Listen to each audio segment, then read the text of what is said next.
Welcome guys, आज मैं आप लोगों के लिए लेकर के आ गया हूं electric charges and field class 12 physics का जो पहला चैप्टर है अपना, उसका वन शॉट वीडियो। ठीक है, आज के क्लासेस में हम लोग जो है इलेक्ट्रिक चार्जेस एंड फील्ड का कंप्लीट टॉपिक एक ही वीडियो में डिस्कस करने वाले हैं और जो भी पढ़ाएंगे उसका बेस्ट पीडीएफ नोट भी आपको हम प्रोवाइड कर देंगे और उस नोट्स को किस तरीके से आपको पढ़ना है उस नोट से वो भी हम वीडियो में ही समझाने वाले हैं। तो वीडियो को बिना स्किप किए हुए एकदम बिल्कुल लास्ट तक देखते रहना है। ठीक है, तो स्टार्ट करते हैं हम लोग इस चैप्टर को। देखा जाए सबसे पहले हम लोग इसमें बात करने वाले हैं चार्ज के बारे में। चार्ज के बारे में तो आप लोग को पता है, किसी भी ऑब्जेक्ट का इंटरनल प्रॉपर्टी होता है, उसका ऐसा यूनिट क्या है, कूलम्ब है, ये सभी आप लोग जानते हो। सेम चार्ज रिपेल करता है, अपोजिट चार्ज अट्रैक्ट करता है। ठीक है, एक चीज़ आप ध्यान रखना, एक छोटा सा चीज़ कि एक होता है इलेक्ट्रोस्टैटिक यूनिट ऑफ चार्ज या CGS unit of charge. Charge का एक दूसरा यूनिट भी होता है, उसको ध्यान में रखना आप कि एक चार्ज का क्या कहते हैं, क्या यूनिट बता रहे हैं हम, एक ESU इलेक्ट्रोस्टैटिक यूनिट या फिर क्या CGS यूनिट कहें अगर, तो CGS यूनिट इसका होता है स्टैट कूलम्ब। ठीक है, स्टैट कूलम्ब या इलेक्ट्रोस्टैटिक यूनिट अगर पूछा जाए चार्ज का तो आपको बताना है क्या, स्टैट कूलम्ब। और एक चीज़ ध्यान में रखना है आप क्या कि एक कूलम्ब बराबर 3 × 10⁹ स्टैट कूलम्ब होता है। ठीक है, ये ध्यान में रखना, एक coulomb is equal to 3 × 10⁹ stat coulomb होता है। ठीक है, कन्वर्जन का जरूरत कभी कभी सवाल में पड़ता है। चलो आगे बात करते हैं। अगला एक चीज़ है क्वांटाइजेशन ऑफ चार्ज। ठीक है, क्या भाई, चार्जिंग का प्रॉपर्टी जो है उससे उठा रहे हैं, ये चीज़ इंपॉर्टेंट है, क्वांटाइजेशन ऑफ चार्ज। ठीक है, तो हम लोग को एक बात मालूम है कि थोड़ा बहुत पढ़ा हुआ होगा जिसका, उसके लिए तो ठीक है कि चार्ज जो है वो क्वांटाइज्ड हो। तो क्वांटाइज्ड कहने का मतलब कि अगर किसी भी ऑब्जेक्ट पर जो होगा वो गोटा गोटी चार्ज होगा, या तो एक ही चार्ज होगा या तो दो ही, कोई भी चीज़। अगर पंखा का संख्या है, अगर वो एक पंखा, दो पंखा, तीन पंखा, गोटा गोटी वाला हिसाब किताब है, 1.5 2.5 वाला नहीं है, तो कहेंगे क्या कि पंखा का संख्या भी है, क्वांटाइज्ड है। तो उसी तरीके से किसी भी ऑब्जेक्ट पे जो चार्ज होता है वो हमेशा इस पर जो भी चार्ज होगा, वो जो चार्ज होगा क्या बोलते हैं, Q बराबर या तो प्लस ई चार्ज हो, प्लस NE चार्ज होगा, या फिर Q बराबर माइनस NE चार्ज होता है। किसी भी ऑब्जेक्ट पे जो चार्ज होता है वो हमेशा या तो Q बराबर क्या प्लस NE या फिर क्या माइनस NE, Q बराबर माइनस NE। ठीक है, यहाँ पे क्या हर एक टर्म है उसको अच्छे से समझ लेते हैं।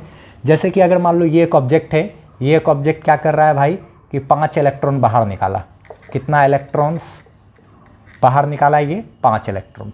तो ये चूंकि इलेक्ट्रॉन का दान कर रहा है तो इस पर पॉजिटिव चार्ज आएगा, तो यानी कि इस पर जो चार्ज होगा वो होगा Q बराबर कितना, 5 इलेक्ट्रॉन, यानी कि नंबर ऑफ इलेक्ट्रॉन्स N होता है ये। तो नंबर ऑफ इलेक्ट्रॉन N है तो ये 5 इंटू E की बात करें अगर, तो E 1.6 × 10⁻⁻19 कूलम्ब होता है। ठीक है, इलेक्ट्रॉनिक चार्ज भी इसको कहते हैं। तो ये N हो गया नंबर ऑफ इलेक्ट्रॉन जो कि यहाँ से निकला है, इंटू E हो गया 1.6 × 10⁻⁻19 इतना कूलम्ब। तो ये 16×5 8 × 10⁻⁻19 कूलम्ब, ये इतना चार्ज डेवलप हुआ। अगर ये एक 5 इलेक्ट्रॉन लिया होता तब ये चूँकि इलेक्ट्रॉन का दान किया तो पॉजिटिव में चार्ज डेवलप हुआ। अगर ये इलेक्ट्रॉन 5 ठो लिया होता तब इसके पास क्या जो चार्ज होता वो भी NE ही लिखते, 5 × 1.6 × 10⁻⁻19 कूलम्ब, और ये करते तो 8 × 10⁻⁻19 कूलम्ब आता। लेकिन यही जो चार्ज होता है ये कैसा होता है मेरा, निगेटिव में, यानी कि माइनस NE की बात करते हैं। ठीक है, तो जो ऑब्जेक्ट पे चार्ज होता है वो हमेशा Q बराबर क्या NE, या तो प्लस में NE या तो माइनस NE। अगर इलेक्ट्रॉन का दान करेगा तो प्लस NE, इलेक्ट्रॉन लेगा तो माइनस NE। ठीक है, ये इस तरीके से। अच्छा, ये इसका अगर स्क्रीनशॉट लेना चाहो तो ले लो फटाफट से। ठीक है, आगे हम लोग क्या बात करेंगे, एक थोड़ा सा स्पेसिफिक चार्ज के बारे में। ये स्पेसिफिक चार्ज जो है किसी भी ऑब्जेक्ट के चार्ज और उसके मास का रेशियो होता है। जैसे मान लिया जाए एक इलेक्ट्रॉन है, ठीक है, इलेक्ट्रॉन के लिए अगर पूछा जाए कि स्पेसिफिक चार्ज का मान बताओ, ठीक है, तो क्या करोगे आप, इलेक्ट्रॉन का चार्ज कितना होता है भाई 1.6 × 10⁻⁻19 कूलम्ब, अब बटे उसका मास जो होता है 9.1 × 10⁻31 kg, इसको डिवाइड कर दोगे तो ये आ जाएगा। ठीक है, और इसका यूनिट क्या हुआ भाई, कूलम्ब पर kg। ये आपको छोटा सा चीज़ ध्यान रखना है। ठीक, उसके बाद स्पेसिफिक चार्ज के बारे में एक छोटा सा टर्म है, क्या बोलते हैं, क्या है, थ्योरी ऑफ रिलेटिविटी। जो हम PDF नोट्स देने वाले हैं ना, वो उस PDF नोट्स में भी जिस तरीके से नंबर वाइज सारा डाटा दिया गया है, उसी नंबर वाइज में भी हम पढ़ाते चले जा रहे हैं। ठीक है, तो जहाँ जिस नंबर में आए तो स्किप करते करते करते वो नंबर को देखते चले जाना। और हाँ, यहाँ जो वीडियो चल रहा है इसके यहाँ पर साइड में अगर आप फुल स्क्रीन में देख रहे हो तो यहाँ पर आपको नज़र आ रहा होगा ना, वहाँ पे अगर क्या कहते हैं, जहाँ डाटा चलता है ना, टाइमिंग इतना बटे इतना मिनट, तो उसी के बगल में जो वहाँ क्लिक करोगे आप तो डायरेक्ट उस नंबर तक पहुँच जाओगे। वहाँ से क्लिक करके देखो, आप स्किप करके डायरेक्ट नंबर तक भी पहुँच सकते हो। ठीक है, आगे भी स्किप कर सकते हो। चलो ठीक है, थ्योरी ऑफ रिलेटिविटी की बात करते हैं। थ्योरी ऑफ रिलेटिविटी आइंस्टीन का दिया हुआ एक थ्योरी है, जो कि ऐसे तो उतना अपने सिलेबस का पार्ट है नहीं, लेकिन फिर भी काम का चीज़ है। कभी कभी इससे सवाल का चांसेस हो सकता है, थोड़ा बहुत भी, एक छोटा सा चीज़, या इस कॉन्सेप्ट का थोड़ा बहुत कहीं इस्तेमाल हो सकता है। क्या चीज़ है थ्योरी ऑफ रिलेटिविटी? ये कहता है कि अगर किसी ऑब्जेक्ट का रफ्तार बढ़ाएंगे तो उसका, जब तक वो बहुत तेज़ी से चल रहा है, यानी कि मूव कर रहा है, तब तक उसका वजन थोड़ा सा बढ़ा रहता है। अगर 5 kg का ऑब्जेक्ट है, बहुत ज़्यादा स्पीड, यानी कि ऐसा स्पीड होना चाहिए जिस स्पीड का तुलना हम लोग लाइट से कर सके। अगर इतना स्पीड से चलाएंगे तो उस वक्त जो है उस ऑब्जेक्ट का जो वजन है वो थोड़ा सा बढ़ जाएगा। रफ्तार बढ़ाने से क्या होता है, मास बढ़ जाता है ऑब्जेक्ट का। ये आपको ध्यान में रखना, रफ्तार बढ़ाने से मास बढ़ जाएगा। और एक रिलेटिविटी का एक क्या इक्वेशन है, m बराबर m0/√(1 - v²/c²। ये लाइट का स्पीड है, 3 × 10⁸ मीटर पर सेकेंड। और ये वो स्पीड हो गया जिस स्पीड से ऑब्जेक्ट क्या हो रहा है, मूव कर रहा है। और ये है रेस्ट मास, जब ऑब्जेक्ट रुका हुआ है तब। और यहाँ पर ये है क्या, मूविंग मास, मूविंग मास। यहाँ पे देखो तो अगर क्या कहते हैं रफ्तार बढ़ाएंगे तो ये रेशियो मेरा क्या होगा, बढ़ेगा। और ये रेशियो टोटल बढ़ने से एक में से उतना ज़्यादा घटने लगेगा, जिस कारण ये टोटल टर्म नीचे का छोटा हो जाएगा। और इसके साथ ये मेरा इन्वर्सली प्रोपोर्शनल का रिलेशन है ना, तो ये टोटल टर्म छोटा होगा तो ये मास बढ़ेगा। इसलिए स्पीड बढ़ाने से मास जो है ऑब्जेक्ट का वो बढ़ता है। ठीक है, हाँ, लेकिन एक बात ध्यान रखना है कि अगर मान लो एक इलेक्ट्रॉन है, अगर उसको बहुत तेज़ी से दौड़ाते हैं तो उसका जो चार्ज है ना, चार्ज पर इफेक्ट नहीं पड़ेगा। ये बात आपको ध्यान में रखना। किसी भी ऑब्जेक्ट की रफ्तार को बढ़ाने से उसके मास पे इफेक्ट पड़ता है, रफ्तार बढ़ाने से उसका मास बढ़ता है, लेकिन चार्ज पर इफेक्ट नहीं पड़ता है। ये बात आप ध्यान रखना, चार्ज पर स्पीड का कोई इफेक्ट नहीं होता है। ठीक है, अच्छा, आगे एक बात और इसी में आप जान लो, क्या जान लो कि अगर एक चीज़, अगर आप किसी भी ऑब्जेक्ट का रफ्तार बढ़ाते हो तो मास बढ़ेगा।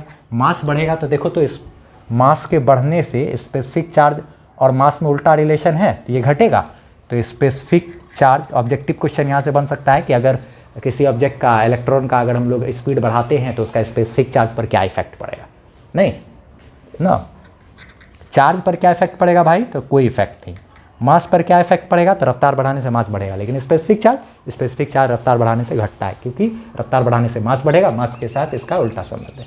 चलो ठीक है, आगे हम लोग एक बात और करते हैं, क्या, इफेक्ट ऑफ चार्ज, यानी कि चार्ज क्या क्या इफेक्ट पैदा करता है, चार्ज क्या क्या असर अपने आसपास देता है। ध्यान रखना, अगर कोई चार्ज, क्या बोलते हैं, अगर कोई चार्ज रेस्ट में है तो वो अपने चारों तरफ इलेक्ट्रिक फील्ड बनाता है। इलेक्ट्रिक फील्ड कहने का मतलब वो हम लोग को पता ही है, कुछ लोग, तुम लोग थोड़ा बहुत तो पढ़े हुए ही होंगे ना ये सब, तो ठीक है, इलेक्ट्रिक फील्ड बनाता है चारों तरफ। अच्छा, जैसे कि मैग्नेट चारों तरफ मैग्नेटिक फील्ड बनाता है ना।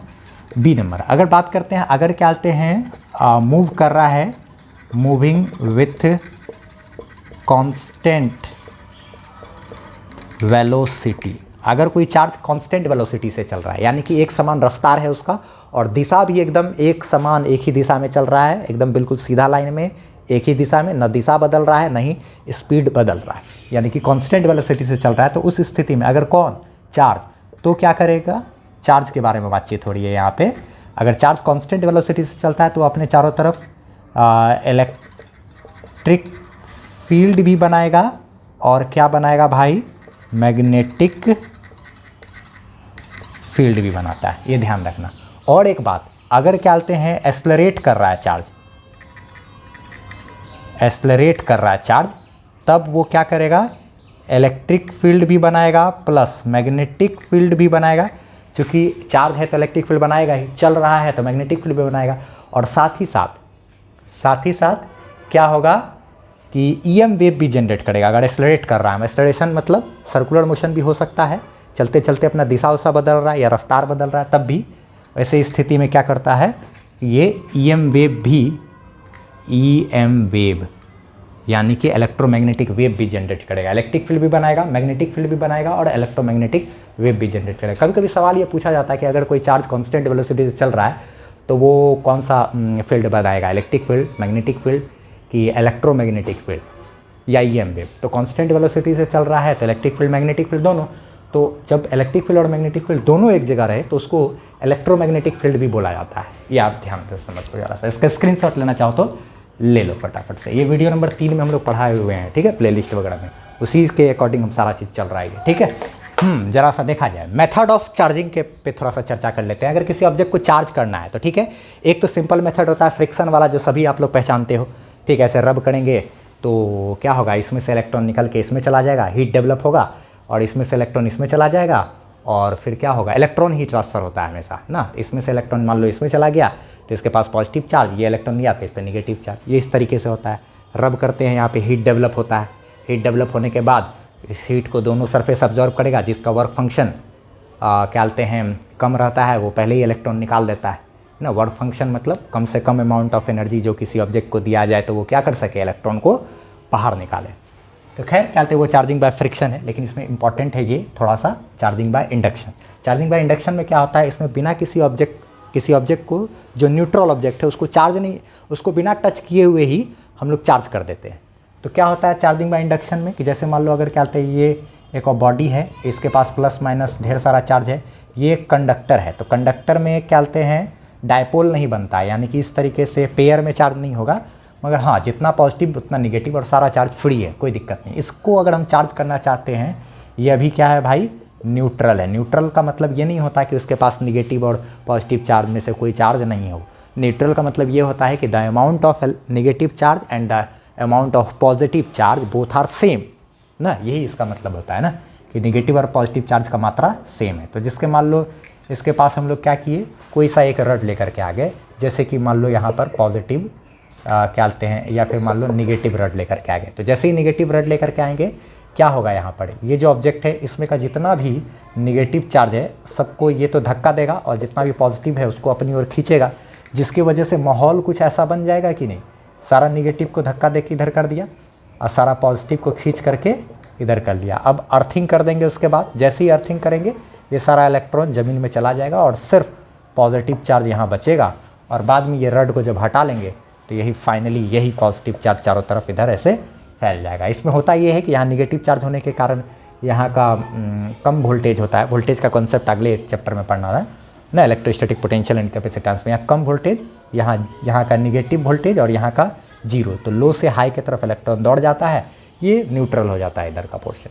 अगर मान लो इसके सामने हम लोग क्या किए, अगर कोई पॉजिटिव रड लेकर के आते हैं और चार्ज करने के लिए, तो ये प्लस माइनस ढेर सारा चार्ज है। अगर हम इसके पास क्या किए, कोई पॉजिटिव रड लेकर के आएंगे तो ये सारा पॉजिटिव को उधर धक्का देगा, निगेटिव को इधर खींचेगा, और हालात कुछ ऐसा बन जाएगा कि पॉजिटिव इधर और निगेटिव सारा इधर। फिर इसको जब न्यूट्रल अर्थिंग करेंगे तो यहाँ का जो चूँकि पॉजिटिव पोटेंशियल है और यहाँ का पोटेंशियल क्या है, जीरो वोल्टेज, यहाँ चार्ज होने के कारण यहाँ हाई वोल्टेज, यहाँ लो वोल्टेज, तो लो से हाई की तरफ इलेक्ट्रॉन दौड़ता है और जा कर के इन सारे को न्यूट्रल कर देगा, ठीक है।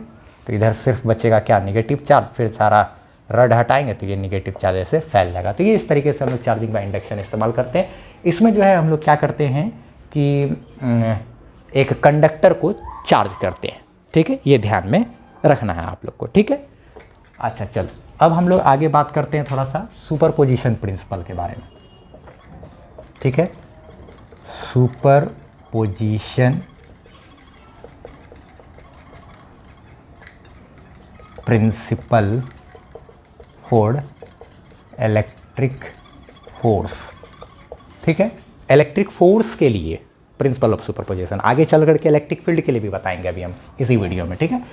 तो इलेक्ट्रिक फोर्स के लिए प्रिंसिपल ऑफ सुपरपोजिशन, तो ये सिंपल सब चीज़ है। जैसे मान लो अगर यहाँ पर कोई चार्ज है, ठीक है, तो यहाँ पर अगर कोई चार्ज है Q, इस Q चार्ज पे लगने वाला हमको अगर नेट फोर्स चाहिए, मान लो यहाँ पर एक चार्ज है Q1, यहाँ पर एक चार्ज है Q2, इन दोनों चार्ज के द्वारा इस पर लगने वाला नेट फोर्स अगर पता करना है तो क्या करेंगे, यहाँ से ये चार्ज हम इस पर पूरा का पूरा फोकस करेंगे, ये दूसरे पे क्या लगा रहा है उससे मतलब नहीं, हमको इस पर लगने वाला नेट फोर्स चाहिए।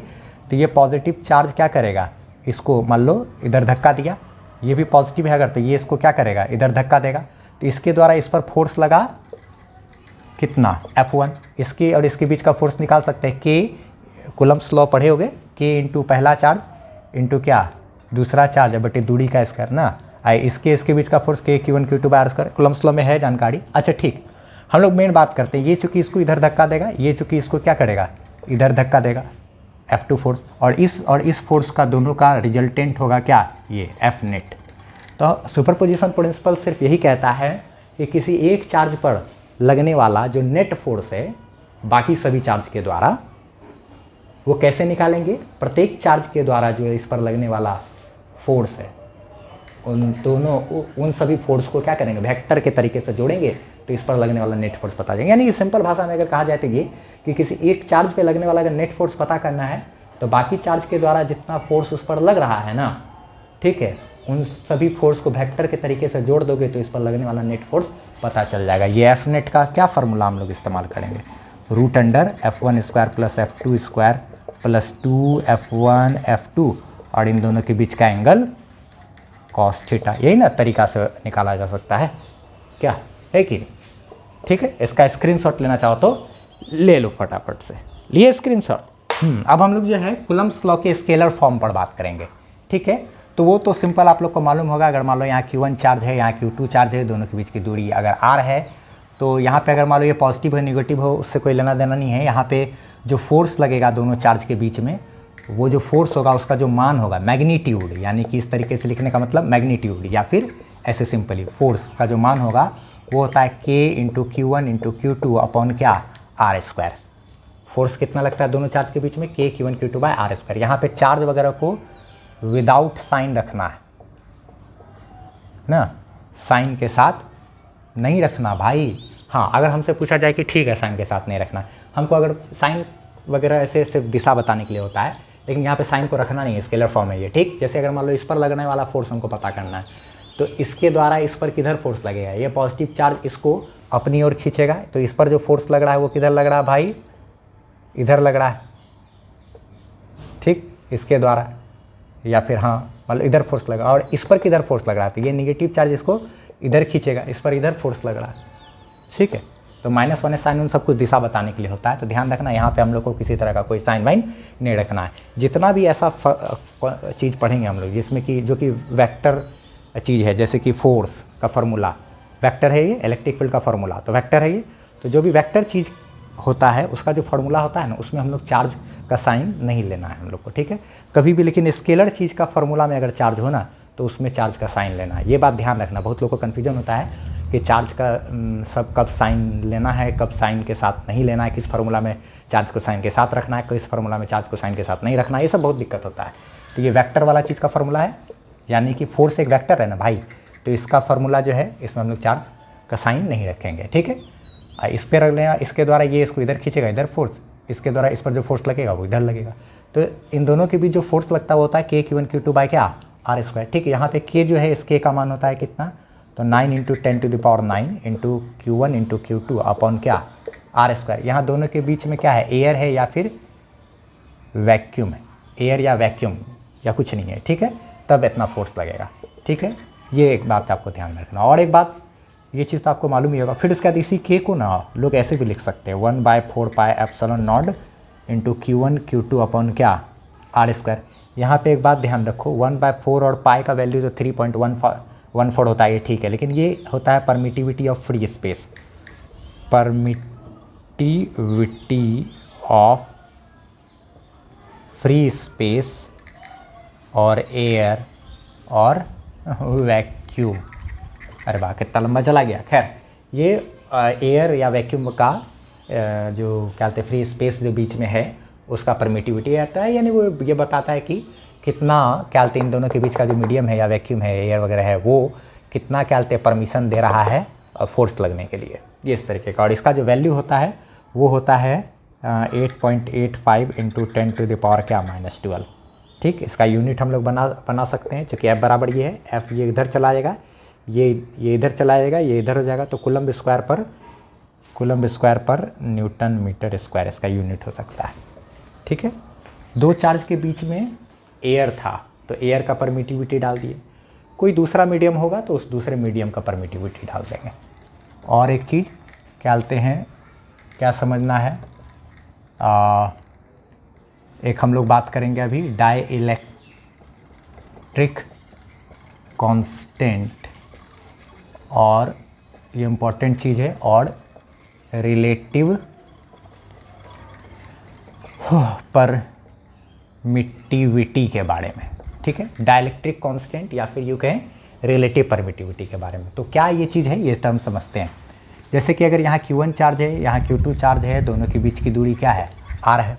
ठीक, अगर इन दोनों के बीच में एयर ना हो करके कोई एक ऐसा मीडियम आ जाए, ठीक है, मीडियम आ जाए, तो मीडियम आने से क्या होगा, कोई एक दूसरा माध्यम आ गया, अगर पानी वानी आ गया, वाटर में, अगर दोनों चार्ज के बीच की दूरी R थी पहले, उसी को वाटर में डुबा दिए मान लो, या किसी एक मीडियम में, पेट्रोल केरोसिन किसी चीज़ में, तो जब डुबाएंगे तो क्या होगा, दोनों के बीच लगने वाला फोर्स जो चूँकि एयर में जितना फोर्स लग रहा था उसके तुलना में अब इस मीडियम में फोर्स तो कम लगेगा। ठीक है, लेकिन कितना कम लगेगा भाई, कितना कम लगेगा। तो कभी देखा गया क्या क्या देखा गया कि मान लो वाटर था, तो वाटर में अगर दोनों चार्ज को डुबाते हैं तो हवा में जितना फोर्स लग रहा था सेम दूरी पर, उतनी ही दूरी पर वाटर में क्या हो रहा था, 80 गुना जो फोर्स मेरा कम हो जा रहा था। हवा में जितना लग रहा है ना उससे 80 गुना कम। उसी तरह से अलग अलग मटेरियल में, किसी मटेरियल में डुबाएं तो मान लो एक एग्जांपल के लिए, जैसे मान लो पेट्रोल है, पेट्रोल में डुबाएं तो पेट्रोल में जैसे डुबाते हैं तो ये हो गया मान लो 12 गुना फोर्स कम हो गया। क्या बोलते हैं, केरोसिन में अगर डुबाएं तो ये क्या हो गया, 18 गुना कम हो गया फोर्स। ठीक, डीजल में डुबाएं, ठीक है, तो डीजल में डुबाएं तो ये मान लो 22 गुना कम हो गया फोर्स। ठीक है, तो आखिर ये सब है क्या जो कि इतना गुना फोर्स को कम कर रहा है हवा के कंपैरिजन में।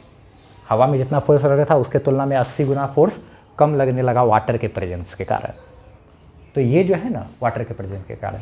अच्छा, फिर जब क्या कहते हैं इन दोनों को पेट्रोल में डुबा दिए, सेम डिस्टेंस जितना हवा में था उतनी ही दूरी मेंटेन करते हुए, तो 12 गुना कम फोर्स लगने लगा। केरोसिन में डुबा दिए तो 18 गुना कम, डीजल में डुबा दिए तो 22 गुना कम। आखिर ये 80, 12, 18, 22 ये है क्या, इसको कहा जाता है dielectric constant of the material या मीडियम। ठीक है, तो जैसे एक मान लो वाटर में, एक एग्जांपल के लिए जैसे, और इसको डिनोट किया जाता है एप्सिलॉन आर से। कुछ लोग के बुक में के से भी चलता है, लेकिन एप्सिलॉन आर से हम करते हैं, तो ये एप्सिलॉन आर के हिसाब से चलेंगे। ठीक है, छोटा के वगैरह से डिनोट किया जाता है। तो खैर ठीक है, एप्सिलॉन आर ज़्यादा पॉपुलर है, वो हम लोग इस्तेमाल करते हैं, तो वही देखेंगे। तो अब जैसे मान लो क्या बोलते हैं, अगर वाटर है तो एग्जांपल के लिए देखो, अगर एयर है तो दोनों चार्ज के बीच, यहाँ Q1 है, यहाँ Q2 है, R दूरी है, यहाँ पे बीच में एयर है, तो अभी कितना फोर्स लगेगा, अभी जो एयर में फोर्स लगेगा वो तो लगेगा क्या लगेगा भाई, Q1 Q2 अपॉन क्या R²। क्या बोलते हैं, लेकिन Q1 और Q2 चार्ज है और दोनों R ही दूरी पर है, और दोनों के बीच में क्या कर दिए, वाटर लेकर के आगे। क्या लेकर के आगे, वाटर। तो अलग अलग मीडियम में कितना गुना कम फोर्स हो रहा है ये तो साइंटिस्ट लोग पहले ही जांच करके रखे हुए हैं ना, जिसको कि रिलेटिव परमिटिविटी या डाइलेक्ट्रिक कांस्टेंट का नाम दे दिए हैं, और वो ये कभी भी सवाल में हमेशा दिया रहेगा इसका वैल्यू। तो ये उतना याद करने की ज़रूरत नहीं है, एगो वाटर का याद रखना कि 80 होता है। ठीक है, तो अब वाटर आ गया तो कितना फोर्स लगेगा, एयर में जितना फोर्स लग रहा था उससे 80 गुना कम हो जाएगा। तो फोर्स जो वाटर में लगेगा वो कितना लगेगा भाई, Q1 Q2 अपॉन क्या, Q1 Q2 अपॉन R²। ये टोटल का बटे में क्या, 80, जितना एयर में फोर्स लग रहा था उतना डिवाइडेड बाय 80, यानी कि Q1 Q2 अपॉन 80 इंटू क्या R², यानी कि Q1 Q2 अब बटे ये 80 आखिर है क्या, एप्सिलॉन आर ना, रिलेटिव परमिटिविटी ना, जो मीडियम रहेगा उसका ना। तो अगर क्या बोलते वाटर था तब ना यहाँ पर 80 हो गया से डिवाइड कर दिए, पेट्रोल रहता तो 12 से डिवाइड करते, केरोसिन रहता तो 18 से, डीजल रहता तो क्या 22 से डिवाइड करते ना। ये चीज़ इस तरीके से हो जाता है। स्क्रीनशॉट लो थोड़ा सा मिटा करके उसमें से, और आगे बात करते हैं। ये क्या हुआ, वाटर आया तो इतना से डिवाइड हो गया। अगर उसी तरीके से कोई भी मीडियम हो दो चार्ज के बीच में, यहाँ पे Q1 है, यहाँ Q2 है, R डिस्टेंस है, इनके बीच कितना फोर्स लगेगा, तो जो मीडियम के आने से जो फोर्स लगेगा वो कितना लगेगा भाई, Q1 Q2 अपॉन R²। और यहाँ पे अगर कोई मीडियम है तो डेफिनेटली उस मीडियम का रिलेटिव परमिटिविटी कुछ ना कुछ होगा, ये बताता है कि हवा के तुलना में कितना गुना फोर्स को कम कर देंगे। तो ये एप्सिलॉन आर टाइम्स फोर्स कम लगेगा, तो ये जो एयर में लगता उससे एप्सिलॉन आर टाइम्स फोर्स कम लगेगा। एयर में फोर्स कितना लगता है, के Q1 Q2 अपॉन क्या आर स्क्वायर, लेकिन किसी मीडियम में कितना फोर्स लगेगा, के Q1 Q2 upon are square है। इसी ये टोटल भाग हो जाएगा किस चीज़ से, एप्सिलॉन आर से, तो ये यहाँ आ जाएगा ना क्या, ये इस तरीके का। तो कोई भी चार्ज, दो चार्ज के बीच में सिंपली अगर कोई मीडियम हो तो फोर्स लगता है K Q1 Q2 by R square, और यहाँ पर उस मीडियम का रिलेटिव परमिटिविटी जो उस सवाल में उसका वैल्यू दिया रहेगा। अगर एयर है सिर्फ, तो एयर के लिए रिलेटिव परमिटिविटी का मान चूँकि 1 होता है, इसलिए यहाँ पर 1 तो 1 लिखेंगे नहीं, इसलिए इतना। अगर दो चार्ज के बीच में सिर्फ एयर है, वैक्यूम है या कुछ नहीं है, तो फोर्स इतना लगेगा। लेकिन अगर कोई मीडियम है तो फोर्स लगेगा उतना डिवाइडेड बाय ये, और ये मीडियम का डायलेक्ट्रिक कांस्टेंट या रिलेटिव परमिटिविटी है, जो वैल्यू उसका मान दिया रहता है। कभी कभी एक एक चीज़ और इसका एक रूप दिखा देते हैं कि क्या कहते हैं, मीडियम में जो फोर्स लगता है वो ऐसा भी लगता है के है ना भाई, के को हम लोग बताए ना अभी 1/4 पाई एप्सिलॉन नॉट लिख सकते हैं। ये है Q1, ये है Q2 अब बटे आर स्क्वायर। इसी आर स्क्वायर के साथ में ना यहाँ पर एप्सिलॉन आर है, ये है, तो ये इस तरीके से। तो इस फोटो को ना ये क्या है, K Q1 Q2 by R square, ये मीडियम की वजह से। अगर मीडियम नहीं रहता, सिर्फ एयर रहता, तो फोर्स मेरा क्या लगता, सिर्फ ये K Q1 Q2 by R square. ये टोटल के ही तो है आखिर ना, 9 × 10⁹ टोटल का वैल्यू होता है ना। तो अच्छा, ये जो एप्सिलॉन नॉट अगुना एप्सिलॉन आर है ना, इसको भी एक चीज़ लिखा जाता है 1/4 पाई एप्सिलॉन गुना Q1 Q2 बटे आर स्क्वायर। ये एप्सिलॉन नॉट गुना एप्सिलॉन आर को एप्सिलॉन बोला जाता है, इसको बोला जाता है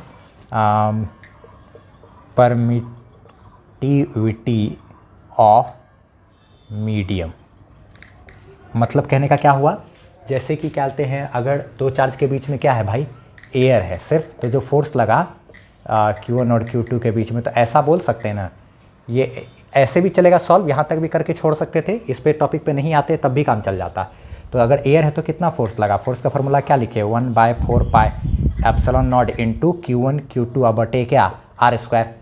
यहाँ पे जो क्या कहते हैं हम लोग, ये है, ये किसका है, एयर का परमिटिविटी। लेकिन अगर कोई मीडियम आ गया तब तो मीडियम का परमिटिविटी, और ये जो मीडियम का परमिटिविटी है, ये मीडियम का परमिटिविटी हम लोग निकाल सकते हैं, ये क्या कहते हैं एप्सिलॉन नॉट गुना एप्सिलॉन आर से। या आखिर एप्सिलॉन नॉट गुना एप्सिलॉन आर क्या बता रहा है कि हवा की तुलना में कितना गुना है क्या कहते हैं किसी मीडियम का परमिटिविटी।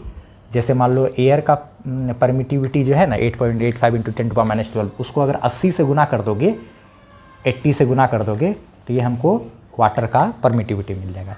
तो खैर क्या कहते हैं, इस सब चीज़ पे उतना दिमाग लगाने की ज़रूरत नहीं है। एप्सिलॉन नॉट इंटू क्या एप्सिलॉन आर भी होता है, ये मीडियम का परमिटिविटी कहलाता है।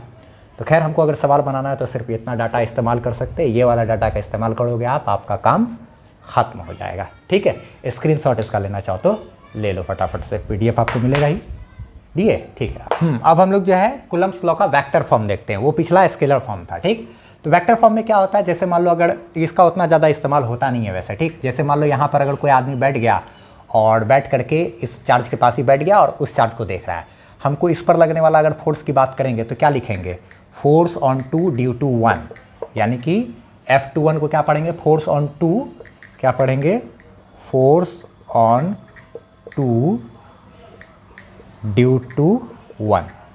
तो इस पर लगने वाला फोर्स इसके द्वारा, तो ये इसको क्या करेगा भाई, इधर धक्का देगा। इधर धक्का मतलब यहाँ से बैठ के इधर देखे तो इधर मेरा पोजीशन वेक्टर ये कहलाएगा, यहाँ से इस पॉइंट का पोजीशन तो उधर है, ठीक, तो ये, तो इसके द्वारा इस पर फोर्स उधर लगा।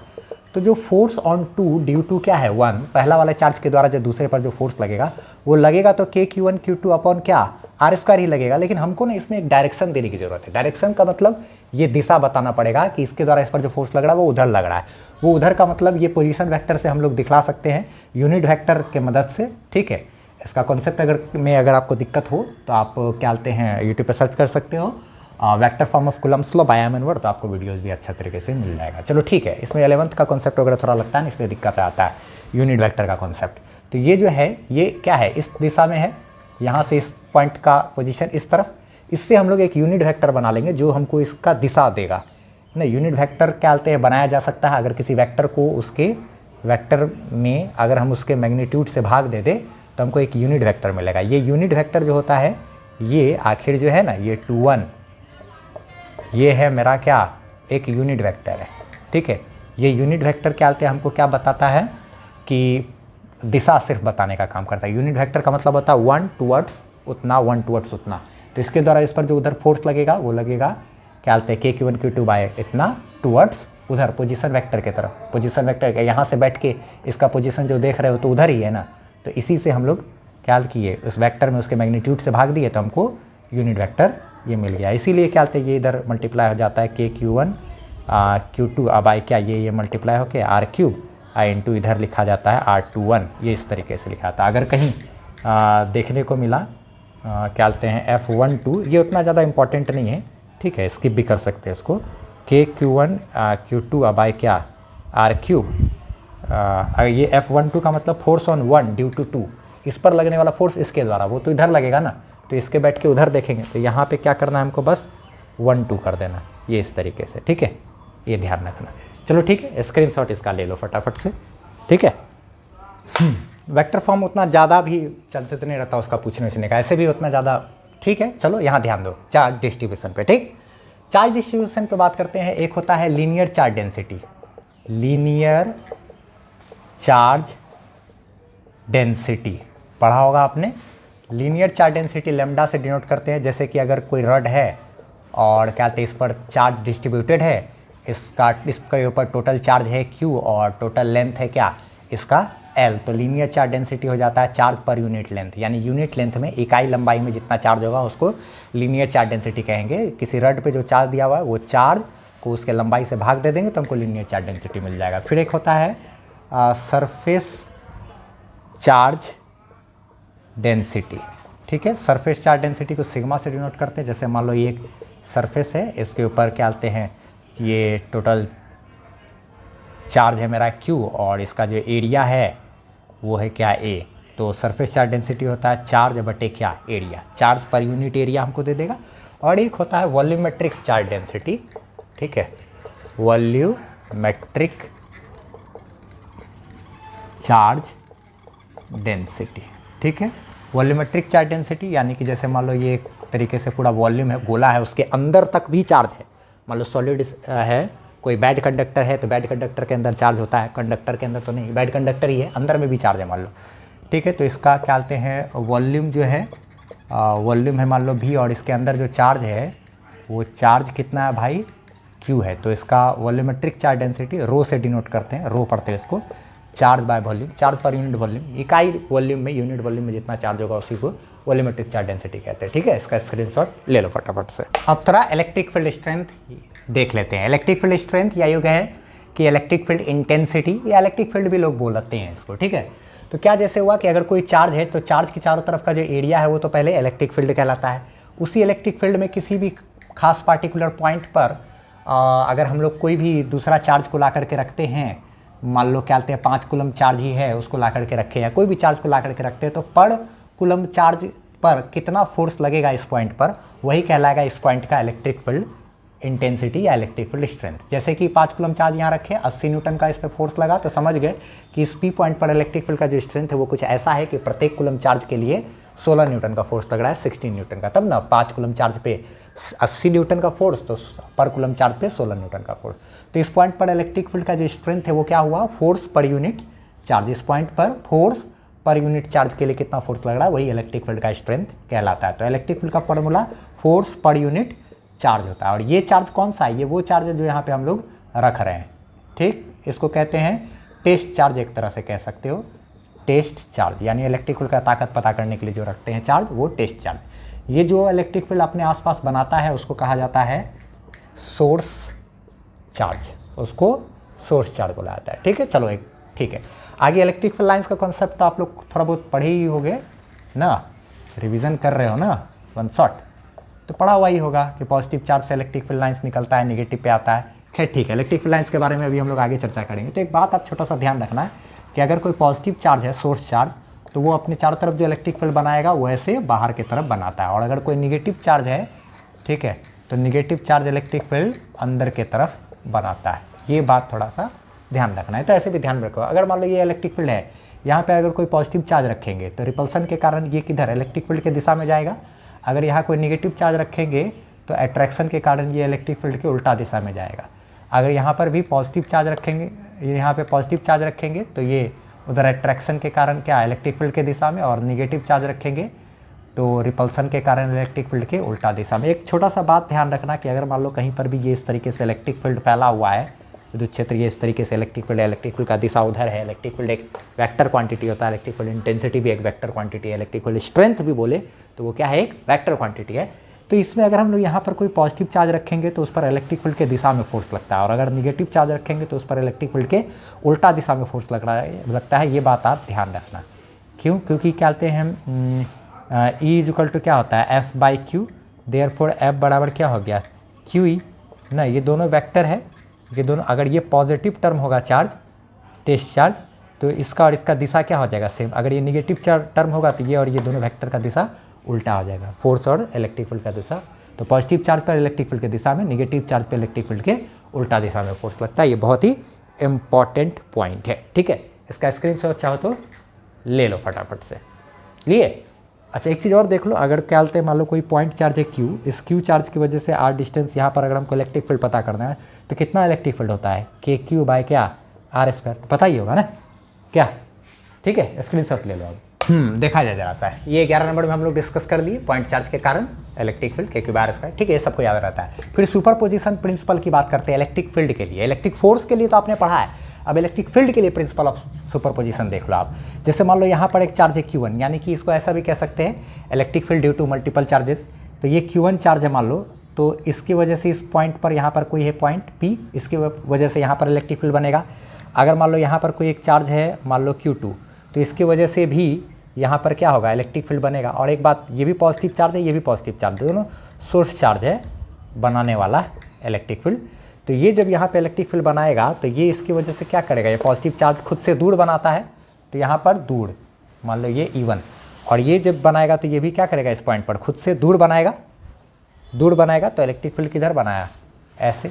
और हमको इस पॉइंट पर नेट इलेक्ट्रिक फील्ड अगर चाहिए तो इसका और इसका वेक्टर सम करना पड़ेगा, जैसा कि principle of superposition electric force के लिए हम लोगों ने पढ़ा था। तो ये नेट इलेक्ट्रिक फील्ड बीच में होगा, E1 और E2 दोनों के बीच का एंगल मान लो अगर थीटा है, तो नेट इलेक्ट्रिक फील्ड कैसे निकलेगा भाई, √under E1² plus E2² plus 2E1 E2 और कॉस थीटा। ये तो आप लोग जानते ही, आराम से कर सकते हो नहीं। तो यहाँ नहीं कि principle of superposition electric field के लिए क्या हुआ, इलेक्ट्रिक फोर्स के जैसा ही कि किसी एक पॉइंट पर इलेक्ट्रिक फील्ड का मान due to multiple charges will be the sum of electric field, vector sum of क्या, electric field due to each charges. यानी कि इसके द्वारा जो इलेक्ट्रिक फील्ड हुआ, इसके द्वारा जो इलेक्ट्रिक फील्ड हुआ, दोनों को वेक्टर तरीके से जोड़ेंगे तो इस पॉइंट पर नेट इलेक्ट्रिक फील्ड हम लोग को मिल जाएगा। स्क्रीनशॉट ले लो इसका फटाफट से। हाँ, अब देखा जाए जरा सा, अगर क्या कहते हैं मान लिया जाए कोई एक सर्कुलर आर्क है इस तरीके से, ठीक है, और क्या कहते हैं ये ऐसे सेंटर पर, मान लो अगर ये इसका सेंटर होता, कुछ ना कुछ ऐसे सेंटर बनता, तो ये इसका रेडियस हो गया R रेडियस है, यहाँ सेंटर है, ये P पॉइंट है, ये क्या है भाई, ये इसका सेंटर है, और इस पर टोटल चार्ज है +Q, और यहाँ पर ये जो एंगल बन रहा है, ये मान लो एंगल बन रहा है θ0, ठीक है। तो इस रिंग की वजह से इतना सा आर्क जो है, सर्कुलर आर्क जो है चार्ज का, चार्ज सर्कुलर आर्क, उसकी वजह से सेंटर पर जो इलेक्ट्रिक फील्ड बनेगा ना, वो बनेगा, एक तो इधर बनेगा नेट इलेक्ट्रिक फील्ड, और बनेगा इस पॉइंट पर कितना इलेक्ट्रिक फील्ड, तो वो ध्यान रखना, वो बनेगा कितना 2KQ/R² θ0 इंटू साइन θ0 2 पहचान रहे हो, 9 × 10⁹, ये हो गया चार्ज जो उसके ऊपर है, R रेडियस हो गया, ये θ0 ये एंगल हो गया। ये एंगल को ना रेडियन में रखना, रेडियन मतलब इन टर्म्स ऑफ पाई के टर्म में, यानी कि 30 डिग्री है तो π/6, 90 डिग्री है तो π/2, और यहाँ पर ये भी रेडियन में ही रखना। जैसे कि एक एग्जांपल के लिए बात करें अगर, तो अगर मान लो सेमी सर्कुलर आर्क है, तो सेमी सर्कुलर आर्क के ही यहाँ पर अगर हम लोग इलेक्ट्रिक फील्ड अगर यहाँ पे निकालना चाहते हैं तो कितना इलेक्ट्रिक फील्ड आएगा, ये देखो तो ये इस पर चार्ज है क्या +Q, और इसका रेडियस है क्या है R है। ये एंगल कितना बन रहा है θ0 बराबर क्या बोलते हैं 180 डिग्री। 180 डिग्री का मतलब पाई मतलब क्या 180 डिग्री, पाई रेडियन ना। तो अब यहाँ पे इलेक्ट्रिक फील्ड अगर चाहिए, ये मान लो P पॉइंट है, तो इलेक्ट्रिक फील्ड अगर यहाँ पे चाहिए तो कितना हम लोग यहाँ पे लिख सकते हैं 2 है, k है, q है, बाय है, R square into theta naught. Theta naught की जगह पे क्या लिखेंगे, पाई इंटू क्या, sine pi by 2। Sine pi by 2 यानी कि क्या है, ये साइन 90 डिग्री ना, साइन 90 डिग्री क्या होता है 1, तो 2k³ बाय ये पाई ऐसे रह गया और आर स्क्वायर। इतना चाहे तो ये इस तरीके से साइन 91 होता है, तो इतना हम लोग इलेक्ट्रिक फील्ड लिख सकते हैं। ये जो हो गया क्या मेरा, ये इसके सेंटर पर यहाँ पर इलेक्ट्रिक फील्ड निकल गया। ये 2 को तो पहचान ही रहे, k का मान क्या है 9 इंटू 10 टू द पावर 9, या q हो गया क्या, इसके ऊपर का चार्ज, ये पाई 3.14 यहाँ पे रखना, पाई रेडियन होता है, पाई रेडियन यानी कि 3.14 रेडियन हुआ, तो यहाँ पे 3.14 और यहाँ आर हो गया क्या इसका रेडियस। तो ये इस तरीके से निकाल सकते हो ना, स्क्रीनशॉट इसका ले लो फटाफट। 40 नंबर में देखा जाए, एक चार्ज सर्कुलर रिंग है और रिंग के अगर एक्सिस पे हमको इलेक्ट्रिक फील्ड चाहिए, ये रिंग है, इसका रेडियस है आर और इसके एक्सिस पे एक्स डिस्टेंस यहाँ पर चाहिए, तो उसका फॉर्मूला क्या होता है, k/x by R square plus x square to the power 3/2। ये 9 इंटू 10 पावर 9, ये हो गया चार्ज इसका, x हो गया यहाँ से यहाँ तक की दूरी और r हो गया इसका रेडियस, x यहाँ से यहाँ तक की दूरी। ठीक, अच्छा, अगर इसी में अगर पूछ दिया जाए कि एट सेंटर, यानी कि इसके सेंटर पर क्या लेते हैं इलेक्ट्रिक फील्ड कितना होगा, तो सेंटर पे बात करें तो ये जो x डिस्टेंस है ये तो सेंटर से दूरी है, ये मेरा घट करके क्या हो जाएगा, यानी कि x बराबर क्या हो जाएगा 0। तो जब ये x बराबर 0, तो यहाँ x 0 डालेंगे, या यहाँ डाले या यहाँ डाले, तो इस सबको क्या कर देगा 0। तो इलेक्ट्रिक फील्ड मेरा सेंटर पर क्या हो गया 0। ठीक, अब आगे बात किया जाए, अगर क्या लेते हैं इसी में कंडीशन बोल दिया गया कि जो x है वो बहुत ज़्यादा बड़ा है r से, तब उस कंडीशन, यानी कि इस रिंग से बहुत ज़्यादा दूर पर अगर पॉइंट है, तब तो उस स्थिति में क्या हो जाएगा, r के रेडियस के तुलना में x बहुत बड़ा है, तो x के सामने रेडियस को क्या करेंगे, नेगलेक्ट कर देंगे। तो क्या x के सामने r को यानी रेडियस को क्या करेंगे, इसको नेगलेक्ट कर देंगे। तो जैसे ही इसको नेगलेक्ट करेंगे, क्यों नेगलेक्ट कर रहे हैं भाई, क्योंकि प्लस वाले टर्म में है इसीलिए। तो कोई बड़ा सा चीज़ में छोटा सा चीज़ जोड़े या घटाए उससे फ़र्क पड़ता नहीं है। तब उस कंडीशन में जो इलेक्ट्रिक फील्ड होगा, अगर बहुत ज़्यादा दूर पे है तब क्या इलेक्ट्रिक फील्ड होगा, k/x डिवाइडेड बाय r गायब हो गया, तो x square to the power 3/2, 2 cut जाएगा, तो electric field k/x by x का क्यूब, 2 कट चुका है तो x का क्यूब, तो इससे ये कटेगा, तो इलेक्ट्रिक फील्ड आ गया k³ बाय क्या एक्स स्क्वायर। यानी ये कुछ ऐसा हो गया कि अगर रिंग है और रिंग से यहाँ पे चार्ज है, ठीक, प्लस q चार्ज है और यहाँ से बहुत दूर वाले पॉइंट पर, तो इलेक्ट्रिक फील्ड जो होगा वो कितना होगा भाई, k³ बाय एक्स स्क्वायर। ऐसा कुछ नहीं हो गया जैसे कि पॉइंट चार्ज से x दूरी पर इलेक्ट्रिक फील्ड होता k³ बाय एक्स स्क्वायर, उसी जैसा हुआ ना कुछ। तो अगर बहुत ज़्यादा दूर पे चले जाएंगे तो एक पॉइंट के जैसा लगेगा, रिंग भी हमको बहुत ज़्यादा दूर से देखेंगे तो ये पॉइंट के जैसा लगेगा, छोटा सा रिंग। चाहे इतना बड़ा रिंग है, अगर मतलब बहुत दूर से देखेंगे तो हमको छोटा सा नहीं, एक जगह पॉइंट जैसा लगेगा देखने में, बस वही जैसा है। अब बहुत ही इंपॉर्टेंट है इसका ग्राफ, ये आप समझ लो ज़रा सा। ग्राफ इसका क्या है कि जैसे मान लो ये यहाँ पर x है और ये इलेक्ट्रिक फील्ड है, तो एक चीज़ ध्यान से सुन लो आप, जब x का मान 0 होता है तो इलेक्ट्रिक फील्ड भी 0, x का मान 0 यानी सेंटर पे इलेक्ट्रिक फील्ड 0। अच्छा ठीक है, अगर क्या कहते हैं मान लो x का मान इन्फानाइट हो गया, तो यहाँ इन्फानाइट से डिवाइड करेंगे तो ऊपर भी इन्फानाइट रहेगा, नीचे भी क्या रहेगा इन्फानाइट, तो डिवाइड करेंगे तो सारा टर्म 0 हो जाएगा। तो एक बार और जब x का मान इन्फानाइट होगा तब भी इलेक्ट्रिक फील्ड 0 होगा।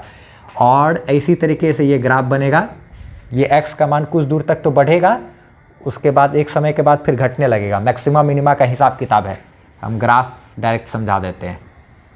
ये और ये जो है मैक्सिमम जो होगा इलेक्ट्रिक फील्ड इस कंडीशन में, वो होगा r/√2 पर। यहाँ से आप मैक्सिमा मिनिमा करके निकाल सकते हो, क्या कहते हैं ये dE बाय क्या dx करोगे और क्या कहते हैं इसका डिफ्रेंशिएशन करोगे, और उसके बाद फिर वो जो डिफ्रेंशिएशन आएगा तो वहाँ से तुम मैक्सिमम मिनिमा अगर पढ़े हुए हो तो वहाँ से सॉल्व कर सकते हो। वहाँ पर फिर जो डिफ्रेंशिएशन आएगा उस डिफ्रेंशिएशन का मान d/dx उसको 0 रख के x का मान निकाल लोगे तो मैक्सिमम मिनिमम वैल्यू आ जाएगा, वो आएगा r/2। और वो तुमको पता चलेगा कि वो मैक्सिमम वैल्यू है कब, जब इसका सेकंड डेरिवेशन करोगे, ये डेरिवेटिव्स निकालोगे, एक बार और डिफ्रेंशिएशन करोगे, तब वो वाला वैल्यू निगेटिव आएगा। तो निगेटिव आने का मतलब हो जाएगा मैक्सिमा। तो अगर जो पढ़े होगे तब भाई, नहीं पढ़े होगे तो खैर दिक्कत की बात है। नहीं पढ़े हुए हो तो यूट्यूब पे सर्च कर सकते हो, मैक्सिमा एंड मिनिमा बाय एमन लिख करके सर्च करोगे तो मेरा वो थोड़ा सा 11 पे बनाया हुआ गया टॉपिक है वो आपको मिल जाएगा। ठीक है, फिर बढ़ते हैं आगे हम लोग। अब स्क्रीनशॉट लेना चाहो तो ले लो इसका। अब हम लोग जो है 15 नंबर में बात करेंगे कि अगर इन्फानाइट रॉड है, जैसे कूलम्ब्स लॉ की मदद से भी यूनिफॉर्मली चार्ज इन्फानाइट रॉड के रॉड से r दूरी पर इलेक्ट्रिक फील्ड निकाला जा सकता है, जैसा कि हमने थ्योरी में पढ़ा हुआ है, मैंने पढ़ाया है। और एनसीईआरटी का एक्सरसाइज नंबर एडिशनल एक्सरसाइज का 1.30 या 31 में शायद है। ठीक है, चलो अब तो अगर इन्फानाइट रॉड है तो इसकी वजह से इसका अगर लीनियर चार्ज डेंसिटी लेमडा दिया हुआ है तो इससे r दूरी पर यहाँ पर जो इलेक्ट्रिक फील्ड होगा तो वो होता है lambda by 2 pi epsilon not r ना। लेमडा लीनियर चार्ज डेंसिटी हो गया इसका ना, 2 तो 2 है, पाई ठीक है, एप्सिलॉन नॉट को पहचान रहे हैं, r है मेरा क्या यहाँ से यहाँ तक की दूरी। अगर सेमी इन्फानाइट रॉड है, क्या है भाई, सेमी इन्फानाइट, तब उस स्थिति में क्या है, मतलब एक एंड तो दिख रहा है लेकिन जो दूसरा एंड है वो नहीं दिख रहा, तो इस एंड के वो इन्फानाइट पे है वो एंड, ये वाला यहाँ से r दूरी पर यहाँ पर अगर चाहिए तो ये देखना आप, ये इलेक्ट्रिक फील्ड का डायरेक्शन ये इस दिशा में होगा, ये इलेक्ट्रिक फील्ड।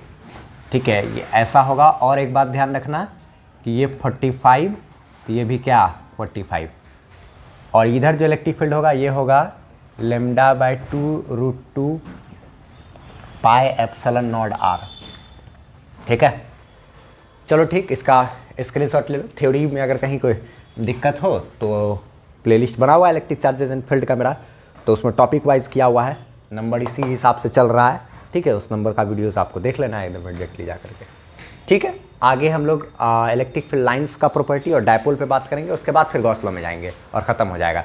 लेकिन इलेक्ट्रिक फील्ड लाइंस पे जाने से पहले अभी हम लोग कुछ प्रीवियस ईयर का क्वेश्चंस जो है, जितना भी अभी टॉपिक पढ़े 15 टॉपिक, उससे आधार रिलेटेड जो है कुछ क्वेश्चंस कर लेते हैं, फिर आगे बढ़ते हैं। चलो कुछ क्वेश्चंस देख लेते हैं प्रीवियस ईयर का। ठीक है, जैसे कि पहला क्वेश्चन क्या रहा है कि 2 point charges Q1 and Q2 are placed at a distance d distance पर दोनों चार्ज को रखा गया है। ठीक है, apart as shown in the figure में जैसा दिखाया गया। The electric field intensity is 0 at the point P point पर इलेक्ट्रिक फील्ड इंटेंसिटी यानी इलेक्ट्रिक फील्ड स्ट्रेंथ 0 है। ठीक है, on the line joining them. ठीक है, right to conclusion that you can draw from this.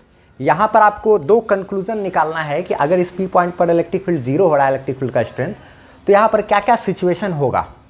ठीक है, तो एक चीज़ आप सोच सकते हो, ज़रा सा देखो कि अगर किसी भी पॉइंट पर नेट इलेक्ट्रिक फील्ड 0 है, मतलब एक चार्ज के द्वारा नेट इलेक्ट्रिक फील्ड कैसे निकालते हैं, इसके द्वारा इलेक्ट्रिक फील्ड और इसके द्वारा इलेक्ट्रिक फील्ड निकाल करके उसको वेक्टर के तरीके से डील करेंगे ना, जोड़ देंगे तो नेट इलेक्ट्रिक फील्ड निकल जाएगा, जैसा कि हम लोग बात कर चुके हैं पहले भी। अच्छा, तो जैसे मान लो अगर इसके द्वारा जो इलेक्ट्रिक फील्ड है वो अगर इस तरफ है, इसके द्वारा अगर इलेक्ट्रिक फील्ड इधर है और इसके द्वारा इलेक्ट्रिक फील्ड किधर होना चाहिए भाई, उधर होना चाहिए, तब ना क्या बोलते हैं E1 और E2, सॉरी इसके द्वारा इलेक्ट्रिक फील्ड मान लिए उधर और इसके द्वारा इलेक्ट्रिक फील्ड इधर, तब ना यहाँ पे नेट इलेक्ट्रिक फील्ड 0 होगा। यानी कि एक चार्ज के वजह से अगर उधर हो रहा है तो दूसरे की वजह से इधर, अगर इसके वजह से उधर हो रहा है तो इसके वजह से क्या इधर होना चाहिए। दोनों उल्टा डायरेक्शन में होगा, दोनों के कारण जो नेट इलेक्ट्रिक फील्ड एक इधर एक उधर, और दोनों बराबर होगा अमाउंट में, तब ना जाकर के क्या हो जाएगा, नेट इलेक्ट्रिक फील्ड यहाँ पे 0 होगा। तो दोनों के वजह से जो इलेक्ट्रिक फील्ड है, एक की वजह से मान लो इधर है, इसकी वजह से उधर है, तो ऐसा तो तभी पॉसिबल है जब दोनों चार्ज उल्टा साइन का हो। जैसे अगर मान लिया जाए ये निगेटिव होता तब ना क्या कहते हैं, इसकी वजह से इलेक्ट्रिक फील्ड इधर आ जाता, अगर ये पॉजिटिव होता तो इसकी वजह से इलेक्ट्रिक फील्ड उधर हो जाता। अगर ये क्या कहते हैं पॉजिटिव रहता तो इसकी वजह से इलेक्ट्रिक फील्ड उधर, और ये निगेटिव होता तो इसकी वजह से इलेक्ट्रिक फील्ड अंदर की तरफ। यानी कि both charges are opposite in nature, ये कह सकते हैं हम लोग, both charges are opposite in nature ना। एक पहला पॉइंट निकल के आया। दूसरा क्या पॉइंट यहाँ से निकल रहा है भाई, ये आंसर है। क्या निकल रहा है कि अब एक चीज़ सोचने वाली बात है कि ये जितना इलेक्ट्रिक फील्ड बनाएगा और ये जितना इलेक्ट्रिक फील्ड बनाएगा, दोनों बराबर होना चाहिए। इसका मतलब ये पास में रह के जितना इलेक्ट्रिक फील्ड बना रहा है, ये दूर से ही उतना इलेक्ट्रिक फील्ड बना देना चाहिए। बनेगा उल्टा दिशा में, लेकिन दोनों का अमाउंट बराबर होना चाहिए, तब ना दोनों उल्टा दिशा में कैंसिल हो जाएगा। यानी कि ये पास में रह के जितना इलेक्ट्रिक फील्ड बना रहा है, इस पॉइंट से जितना पास में होकर इलेक्ट्रिक फील्ड बना रहा है, ये दूर से ही उतना इलेक्ट्रिक फील्ड बना देगा। इसका मतलब इसको ज़्यादा स्ट्रांग होना चाहिए क्या? इसका मतलब Q1 must be greater than क्या? Q2। ये कंक्लूजन निकाले कि नहीं? इसी के आधार पे हम लोग डील कर सकते थे। इसकी वजह से इलेक्ट्रिक फील्ड निकालते, इसकी वजह से करते, दोनों को लेफ्ट LHS RHS बराबर करते, कैंसिल करते, तो इस पॉइंट से यहाँ तक का दूरी वगैरह भी पता चलता। इस पर भी आधारित कुछ क्वेश्चन रहता है। चलो ठीक है, आगे बात करते हैं। क्या बोल रहा है क्वेश्चन कि draw plot showing the variation of electric field E with distance R due to a point charge. यानी कि एक पॉइंट चार्ज है, मान लिया जाए यहाँ पे +Q, इसकी वजह से R दूरी पर यहाँ पर जो इलेक्ट्रिक फील्ड होता है, इलेक्ट्रिक फील्ड का स्ट्रेंथ होता है, उसके लिए हमको एक ग्राफ खींचना है इलेक्ट्रिक फील्ड स्ट्रेंथ और डिस्टेंस के बीच में। तो एक चीज़ आप समझ रहे हो कि इलेक्ट्रिक फील्ड जो इस Q चार्ज से R दूरी पर होता है वो कितना होता है, हम लोग पढ़ चुके हैं अभी, KQ बाय क्या, R²। यानी कि अगर R और इलेक्ट्रिक फील्ड दोनों में उल्टा संबंध है ना, अगर दूरी बढ़ेगा तो इलेक्ट्रिक फील्ड क्या होगा, घटेगा, दोनों के बीच उल्टा संबंध है। यानी कि ये और इसमें क्या है भाई, इन्वर्सली प्रोपोर्शनल का रिलेशन है। अगर दूरी बढ़ेगा तो इलेक्ट्रिक फील्ड घटेगा। तो कभी भी अगर इन्वर्सली प्रोपोर्शनल का रिलेशन रहे ना, तो ग्राफ आप आंख बंद करके बिल्कुल ऐसा खींच देना R और E में। क्यों ऐसा खींच देना, तो ये बता रहा है कि भाई डिस्टेंस जैसे जैसे बढ़ेगा इलेक्ट्रिक फील्ड घटेगा। यानी कि अभी जब डिस्टेंस 0 है तो ठीक है, इलेक्ट्रिक फील्ड ज़्यादा है, जैसे जैसे आगे बढ़ रहे हैं मेरा इलेक्ट्रिक फील्ड क्या हो रहा है, घट रहा है। इन्वर्सली प्रोपोर्शनल का रिलेशन रहे तो हमेशा सीधा ऐसा ग्राफ खींच देना, चाहे यहाँ स्क्वायर हो चाहे नहीं हो, ऐसा खींच देना। ठीक है, चलो ठीक है, तो ये इसका क्या हो गया, ग्राफ इसका आंसर हो गया ना। अच्छा, यहाँ पे बात करते हैं, क्या क्वेश्चन बोल रहा है कि 2 point charges having equal charges separated by 1 meter distance experience a force of 8 newton. 1 meter की दूरी पर रखा गया है दो चार्ज को, जो कि चार्ज का अमाउंट पता नहीं, तो मान लो ये Q1 है, ये Q2 है, तो दोनों के बीच 1 मीटर की दूरी पर है। तो अभी जो फोर्स लग रहा है ना इसके बीच में, वो कुछ नहीं है ना यहाँ पे, तो क्या बोलते हैं, अभी जो फोर्स लग रहा है वो फोर्स लग रहा है कितना भाई, 8 न्यूटन का। ठीक, तो what will be the force experience by them if they are held in water at the same distance. अगर इस दोनों चार्ज को उतनी ही दूरी पर रखते हुए हम लोग वाटर में डुबा दें, जिसका ये के वाटर का मतलब ये एप्सिलॉन R की बात कर रहा है, ये रिलेटिव परमिटिविटी 80 है वाटर का, और उसमें अगर डुबा दिए हैं तब फोर्स कितना लगेगा। यानी कि समझ लो यहाँ पे अगर एयर है और अगर वाटर में जो है वाटर में डुबाने के बाद फोर्स कितना लगेगा, जबकि एप्सिलॉन R का मान दिया होता है। हम लोग एप्सिलॉन R रिलेटिव परमिटिविटी के बारे में बात कर चुके हैं, क्या कैसे कैसे क्या क्या बात किए हुए हैं कि क्या होता है भाई। आप लोग जानते हैं कि फोर्स इन मीडियम ये जो होगा बराबर फोर्स इन एयर और डिवाइडेड बाय क्या होता है, एप्सिलॉन R। एयर में जितना फोर्स लगता है उतना डिवाइडेड बाय क्या, एप्सिलॉन R से भाग दे देते हैं, तो मीडियम में लगने वाला फोर्स निकल जाता है। तो चलो यही काम करते हैं, क्या बोलते हैं, फोर्स इन एयर कितना लग रहा है भाई, 8 Newton, 8 divided by epsilon R का मान कितना है, यानी कि relative permittivity of water, dielectric constant of water, ये क्या है 80। तो जैसे इसको इससे डिवाइड करेंगे तो ये 1/10 आ जाएगा, या फिर इसी को कहें तो 0.1 न्यूटन। ये हो गया क्या आंसर। इसका स्क्रीनशॉट लेना चाहो तो फटाफट से ले लो। एक क्वेश्चन और देख लेते हैं हम लोग, फिर आगे इलेक्ट्रिक फील्ड लाइन डायपोल पे चर्चा करेंगे। देखा जाए तो चौथा क्वेश्चन इस टॉपिक पर क्या है कि बोल रहा है क्या कि plot a graph showing the variation of Coulomb's law, Coulomb's force versus 1/r², where r is the distance between the two charges of each pair of charges, इतना एंड इतना। ग्राफ फिर ऑप्टेन करना है, ठीक है। तो कहना ये हुआ क्वेश्चन में कि फोर्स और 1/r² के बीच सीधा सीधी ग्राफ खींचना है। तो हम लोग तो एक बात जानते हैं कूलम्ब्स लॉ में कि जो अगर मान लो यहाँ पे चार्ज है Q1 है और यहाँ पे एक चार्ज क्या है Q2 है, दोनों के बीच r दूरी है, तो जो फोर्स लगता है वो होता है कि Q1 Q2 अपॉन क्या r²। इधर का ये सब चीज़ तो कांस्टेंट है, अगर तो फोर्स डायरेक्टली प्रोपोर्शनल हो गया किसके, 1/r² के। यानी इसमें और इस 1/r² में तो सीधा संबंध है ना, डायरेक्ट। अगर F और R के बीच बोलता ग्राफ खींचने तो इन्वर्सली प्रोपोर्शनल का मानते हुए सीधा ग्राफ खींच देते, लेकिन यहाँ F और 1/r², तो ये और ये तो सीधा आमने सामने हो गया ना, क्या। तो ग्राफ कैसा होगा, तो एकदम डायरेक्टली प्रोपोर्शनल का ग्राफ है, और ये सब टर्म मेरा क्या है कांस्टेंट है, यानी कि F बराबर KQ1 Q2 इंटू क्या 1/r², ये इस तरीके का, और ये सीधा इसके साथ संबंधित है। तो जब भी इसका डायरेक्ट रिलेशन हो तो मैथ वाले को ना ये तो बहुत अच्छा से समझ में आ जाएगा। ये क्या कहते हैं y बराबर ये हो गया स्लोप mi इंटू ये क्या हो गया x, y बराबर mx, तो जानते हैं सीधा ग्राफ ऐसे खींच देंगे ना कि, तो ये तो चलो ठीक है भाई, x का मान 0 तो y का भी मान 0, तो ये लोग खींच सकते हैं, वो छोड़ो मैथ की भाषा में तो नहीं, हमको तो बायोलॉजी को भी ध्यान में रखना है। तो खैर ठीक है, फोर्स का इसके साथ सीधा संबंध है। जब डायरेक्टली प्रोपोर्शनल का रिलेशन रहे ना, और यहाँ पे कोई दिक्कत नहीं है, अगर इसका मान हम लोग 0 करते हैं तो फोर्स का मान क्या हो जाएगा 0, इसका मतलब इधर 1/r² और इधर क्या है फोर्स है। तो जब इसको 0 करेंगे, ये 0 डालेंगे यहाँ, तो ये टोटल करके फोर्स भी क्या हो जाएगा 0, यानी कि जब ये 0 है तो फोर्स भी मेरा क्या है 0, यानी ग्राफ यहीं से स्टार्ट होगा। डायरेक्ट रिलेशन रहता है तो ग्राफ एकदम बिल्कुल सीधा हो जाता है। अब एक बात यहाँ पे ध्यान रखना है, ये वाला जो टर्म है, ये टर्म जब ग्राफ दो चीज़ के बीच ग्राफ खींचा जाता है, जैसे कि y बराबर अगर मान लो m इंटू एक्स है, y और x के बीच में अगर ग्राफ खींचना है, अगर ये y है और ये क्या है x है के बीच में ग्राफ खींचना है, तो ये बीच वाला जो है ना, ये कहलाता है स्लोप। अगर 11th में थोड़ा सा भी बेसिक मैथमेटिक्स पढ़े होगे तो वहाँ पे है, नहीं तो नहीं पढ़े तो कोई बात नहीं, मेरा प्लेलिस्ट में जा सकते हो, बेसिक मैथमेटिक्स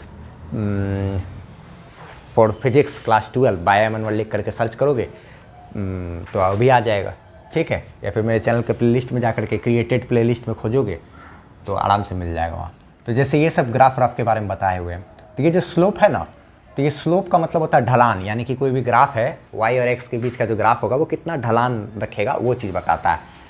तो चलो ठीक है, ये m यानी ये है क्या भाई KQ1 Q2, तो KQ1 Q2 करो तो दोनों ग्राफ में से किसका ढलान ज़्यादा होगा किसका, तो जब इसके लिए करते हैं तो 2 गुना 1 K इंटू 1 गुना 2, तो 2 इंटू 1 हो गया 2, तो ये आ जाएगा 2K, तो ये क्या आ गया 2K माइक्रोकुलम।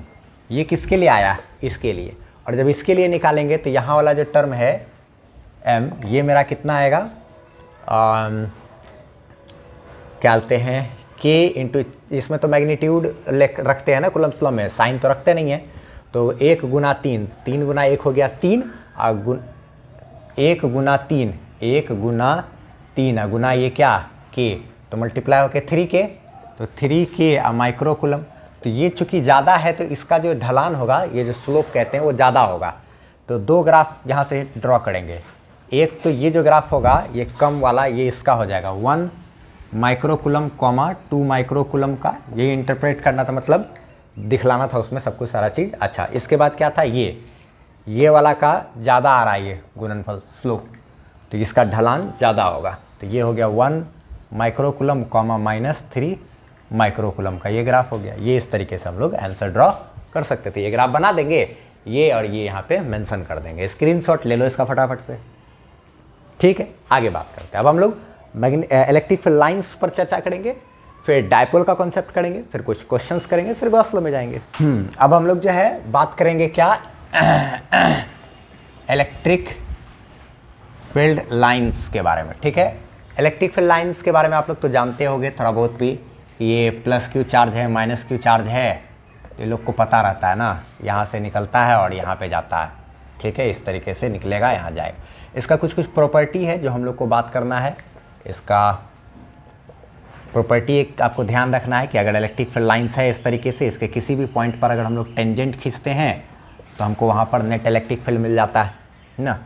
अगर क्या कहते हैं दो इलेक्ट्रिक फील्ड लाइंस है, ये दोनों आपस में एक दूसरे को कट नहीं करता, क्यों भाई, क्योंकि अगर इस वाले इलेक्ट्रिक फील्ड लाइंस के हिसाब से यहाँ पे टेंजेंट खींचेंगे तो इधर नेट इलेक्ट्रिक फील्ड मिलेगा, अगर इस वाले इलेक्ट्रिक फील्ड लाइंस के हिसाब से इस पॉइंट पर टेंजेंट खींचेंगे तो इधर नेट इलेक्ट्रिक फील्ड मिलेगा।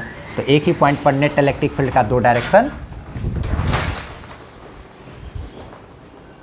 तूफान आ गया था यार। तो एक ही पॉइंट पर इलेक्ट्रिक फील्ड का दो डायरेक्शन पॉसिबल नहीं है, इसलिए दो इलेक्ट्रिक फील्ड लाइंस आपस में एक दूसरे को कट नहीं करता है, ठीक। और एक बात कि अगर क्या कहते हैं यहाँ पे +Q चार्ज है, यहाँ पर -Q चार्ज है, ठीक है, तो इलेक्ट्रिक फील्ड लाइंस कभी भी क्लोज लूप नहीं बनाएगा। इसका मतलब ये नहीं कि यहाँ गया फिर वापस यहाँ आ गया, नहीं, ऐसा नहीं, ये ऐसा काम नहीं करता, जहाँ से चला फिर वापस आ जाए, नहीं। क्यों ऐसा भाई, क्योंकि ये पॉजिटिव से निकल के निगेटिव पे जा के ख़त्म हो जाता है ना। पूछ सकता है कि Y electric field lines does not form a close loop, तो जवाब क्या होगा कि electric field line does not form a close loop because it always moves from positive charge to negative charge and gets terminated on negative charge ना and does not further move from negative to positive, लिख सकते हैं ऐसा। चलो ठीक है, ये major property था जो आपको ध्यान में रखना है। और एक आध बात कि इलेक्ट्रिक फील्ड लाइन सब जो है वो किसी भी कंडक्टर के सरफेस पे हमेशा परपेंडिकुलर होता है। ये सब छोटा छोटा चीज़ जानकारी ध्यान रखना है बस। चलो ठीक है, हो गया। अगर हाँ एक बात और देख लो, अगर इलेक्ट्रिक फील्ड लाइन्स इस तरीके से पैरेलल है मतलब ये एक यूनिफॉर्म इलेक्ट्रिक फील्ड को दिखला रहा है, यूनिफॉर्म। और अगर इलेक्ट्रिक फील्ड लाइन्स ऐसे ऐसे कुछ दूरी पर है तो ये नॉन यूनिफॉर्म इलेक्ट्रिक फील्ड को दिखलाता है। ठीक है, नोट्स इसका मिलेगा पीडीएफ में, घबराना नहीं है। ठीक, आगे बढ़ते हैं, डायपोल पे बात करते हैं। 17वां पॉइंट इलेक्ट्रिक डायपोल के बारे में बात करते हैं। इलेक्ट्रिक डायपोल जान रहे हो आप, डायपोल दो गो पोल, एक निगेटिव एक पॉजिटिव चार्ज, इक्वल मैग्नीट्यूड का कुछ दूरी पर रखा रहे, इसी को डायपोल कहते हैं। यहाँ से यहाँ तक की दूरी को L और यहाँ से यहाँ तक की दूरी L यानी कि 2L, दोनों के बीच की जो दूरी है उसको 2L से भी लोग डिनोट करते हैं। और चाहे तो यही डिस्टेंस को लोग D डिस्टेंस से भी बोल सकते हैं कि दोनों चार्ज के बीच की दूरी D है, लेकिन NCERT यही इस्तेमाल करता है तो हम लोग भी यही लेकर के चलेंगे। ठीक है, खैर इस तरीके से होता है। अगर हमसे पूछा जाए कि इसका इलेक्ट्रिक डायपोल, तो ये हो गया। ठीक है भाई, इलेक्ट्रिक डायपोल मोमेंट एक चीज़ होता है, एक और चीज़ होता है क्या इसी में इलेक्ट्रिक डायपोल मोमेंट। कभी कभी ये डिफाइन करने के लिए बोल देता है, तो बस इलेक्ट्रिक डायपोल मोमेंट क्या हो गया, charge of the dipole and length of the dipole का product, the product of charge and length of the dipole is called electric dipole moment. लेकिन एक बात ध्यान रखना है कि यहाँ पर जो पॉजिटिव चार्ज होता है ना उसको चार्ज ऑफ द डायपोल कहते हैं। जैसे मान लिया जाए अगर यहाँ 5 कूलम चार्ज है, यहाँ -5 कूलम चार्ज है, दोनों के बीच की दूरी अगर D है, यहाँ पूछा जाए कि डायपोल का चार्ज कितना है, what is the charge of the dipole, तो हम लोग बोलेंगे पॉजिटिव चार्ज के बारे में बताएंगे। उससे तुरंत समझ जाएंगे कि अगर मान लिया जाए, जैसे एग्जांपल के लिए अगर बोला जाए कि डायपोल एक है 17 कूलम चार्ज, एक है -17 कूलम चार्ज, तो लोग नहीं समझ जाएगा। अगर हम किसी को बोलते हैं कि डायपोल का जो चार्ज है वो 17 कूलम है, तो तुरंत समझ गया भाई एक 17 कूलम होगा, दूसरा -17 कूलम। अगर किसी को बोलते हैं कि डायपोल का जो चार्ज है वो 25 कूलम है, तो तुरंत समझ गए एक 25 कूलम और दूसरा क्या -25 कूलम। तो उसी तरीके से बस ध्यान रखना है, पॉजिटिव चार्ज को चार्ज ऑफ द डायपोल और दोनों चार्ज के बीच की जो दूरी है उसको लेंथ ऑफ द डायपोल कहते हैं। तो क्या कहते हैं, डायपोल मोमेंट को P से डिनोट किया जाता है और ये होता है charge of the dipole into length, क्या है 2L, length of the dipole. ये L नहीं लेंथ होगा बल्कि ये 2L होगा। और इसी तरीके को कुछ लोग ऐसे भी लिख देते हैं Q इंटू क्या D, यहाँ हो गया चार्ज ऑफ द डायपोल, ये D हो गया लेंथ ऑफ द डायपोल, दोनों चार्ज के बीच की दूरी। और एक बात याद रखना, ये एक वेक्टर क्वांटिटी होता है। ठीक है, जैसे P बराबर Q इंटू 2L ऐसे लिखा जाता है। तो पूछा जा सकता है कि ये एक स्केलर है कि वेक्टर है, तो ये क्या बताएंगे कि ये मेरा क्या है, एक वेक्टर क्वांटिटी। ठीक है, आगे बात करते हैं। जैसे कि बीच में डर भी लगा रहता है, पता नहीं कब क्या बोलते हैं, पीछे तिरपाल वगैरह लगाया गया है रोशनी को थोड़ा सा बैलेंस करने के लिए, उड़ता रहता है यार हर दाल। चक्रवात तूफान आने वाला है यहाँ, पता नहीं कब आएगा नहीं आएगा, से हालत ख़राब है, वीडियोस वगैरह भी नहीं बना पाते हैं उसी की वजह से। चलो ठीक है, देखो आगे बात करते हैं। तो अगर इसका पूछा जाए कि यूनिट क्या होगा, ठीक है, तो यूनिट आप बता सकते हो, चार्ज का हो गया कूलम और ये क्या है लेंथ है, तो लेंथ का क्या हो गया मीटर। ऊपर से यार ये कुकर का सीटी तो और दिमाग ख़राब किया हुआ है। ठीक है, तो ये इलेक्ट्रिक डायपोल और इलेक्ट्रिक डायपोल मोमेंट हो गया। ठीक है, स्क्रीनशॉट इसका लेना चाहो तो ले लो आप फटाफट से, लिए। चलो देखो एक चीज़ और अगर थोड़ा सा समझाते हैं इसी में 18 नंबर पॉइंट में। क्या चीज़, जैसे मान लो अगर आपको ये एक दे दिया गया है, एक ऐसा मान लो एक क्वेश्चन जैसा ही है, इसको एक क्वेश्चन जैसा ही समझ लो कि अगर इस तरीके से यहाँ पर है, यहाँ पे मान लो +Q चार्ज है, यहाँ पे -Q/2 -Q/2 चार्ज है। ठीक है, अगर इसका बोला जाए डायपोल मोमेंट निकालने, ठीक है, इस टाइप का भी क्वेश्चन कहीं ना कहीं आपको शायद देखने को मिल सकता है। लेकिन अगर ऐसा का बोले ना, तो देखो आप क्या करना, पॉजिटिव चार्ज का सेंटर यहाँ है, नेगेटिव चार्ज का सेंटर कहाँ होगा, बिल्कुल यहाँ बीच में। ये L है और ये L है, ये L है, राइट एंगल ट्रायंगल है, सॉरी क्या कहते हैं इक्विलेटरल ट्रायंगल है। तो अब क्या है कि इस नेगेटिव चार्ज का सेंटर यहाँ और पॉजिटिव चार्ज का सेंटर यहाँ, दोनों के बीच की जो दूरी है ये दूरी कितनी होगी, अगर ये L और ये L है, तो ये वाला जो डिस्टेंस है ये आप लोग को मालूम ही होगा, L √3/2 हो जाता है परपेंडिकुलर ऐसे डालने के बाद, 10th में किया होगा आपने। तो यहाँ पर अगर डायपोल मोमेंट पूछा जाए तो चार्ज ऑफ द डायपोल तो पॉजिटिव चार्ज को कहेंगे।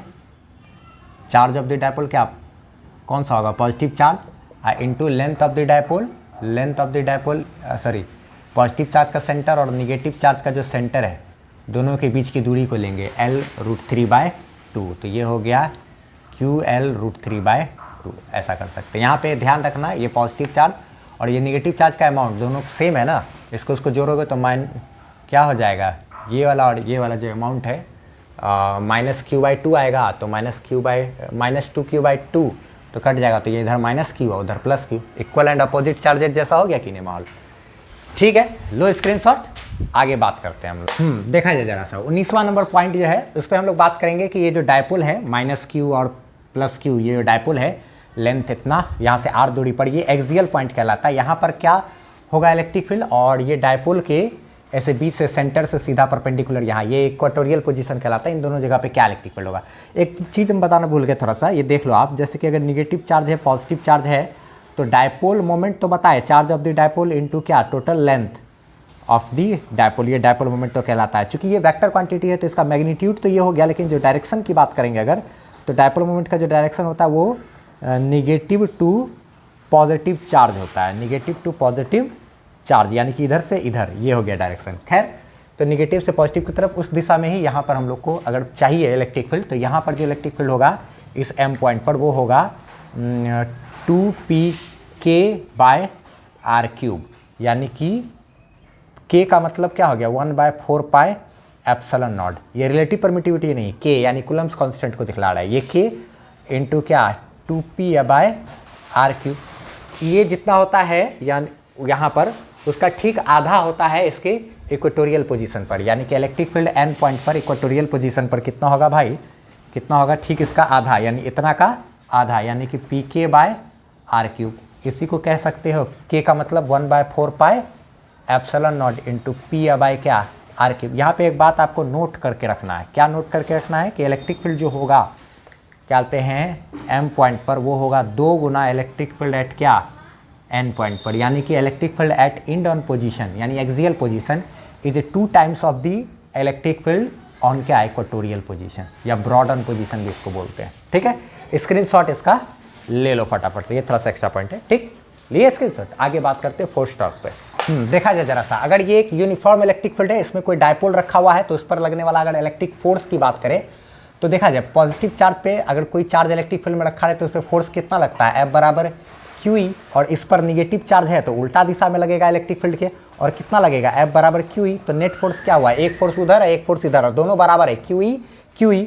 मैग्नीट्यूड की बात कर रहे हैं इसलिए यहाँ पे ये साइन नहीं लिखे, तो चूंकि हम लोग तो जान रहे नेगेटिव चार्ज पे इधर पॉजिटिव चार्ज पे अलॉन्ग द इलेक्ट्रिक फील्ड इस पे opposite to the electric field force लगता है, तो नेट फोर्स यहाँ से क्या आ जाएगा, नेट फोर्स 0। याद रखना है अगर इलेक्ट्रिक फील्ड में यूनिफॉर्म इलेक्ट्रिक फील्ड में किसी भी डायपोल को रखते हैं तो हमेशा उस पर लगने वाला नेट फोर्स जो है वो 0 ही होता है, इसको ध्यान रखना है। ठीक, आगे बात करते हैं टॉर्क की। अगर इलेक्ट्रिक फील्ड है उसमें यूनिफॉर्म इलेक्ट्रिक फील्ड में अगर कोई डायपोल को रखते हैं तो उस पर लगने वाला जो टॉर्क है, इस पर इधर फोर्स लगेगा, इस पर इधर फोर्स लगेगा, ये भी चाह रहा है इधर घुमाना, ये भी चाह रहा है इधर घुमाना, तो ये घूमेगा और ये जो टॉर्क आएगा तो वो उसका फॉर्मूला होता है क्या P×E, यानी कि डायपोल मोमेंट और इलेक्ट्रिक फील्ड का क्रॉस प्रोडक्ट, और यही आ जाता है क्या देता है PE sin थीटा। मैग्नीट्यूड की अगर बात करें तो ये वेक्टर फॉर्म में है और ये हम लोग इसका क्या किए मैग्नीट्यूड ले लिए, या यूँ कहे टॉर्क बराबर PE sin थीटा, जहाँ पे ये थीटा है मेरा क्या एंगल, इलेक्ट्रिक फील्ड और डायपोल मोमेंट के बीच का direction. Dipole moment negative to positive charge होता है ना। ठीक है, आगे बात करते हैं motion of charge in electric field.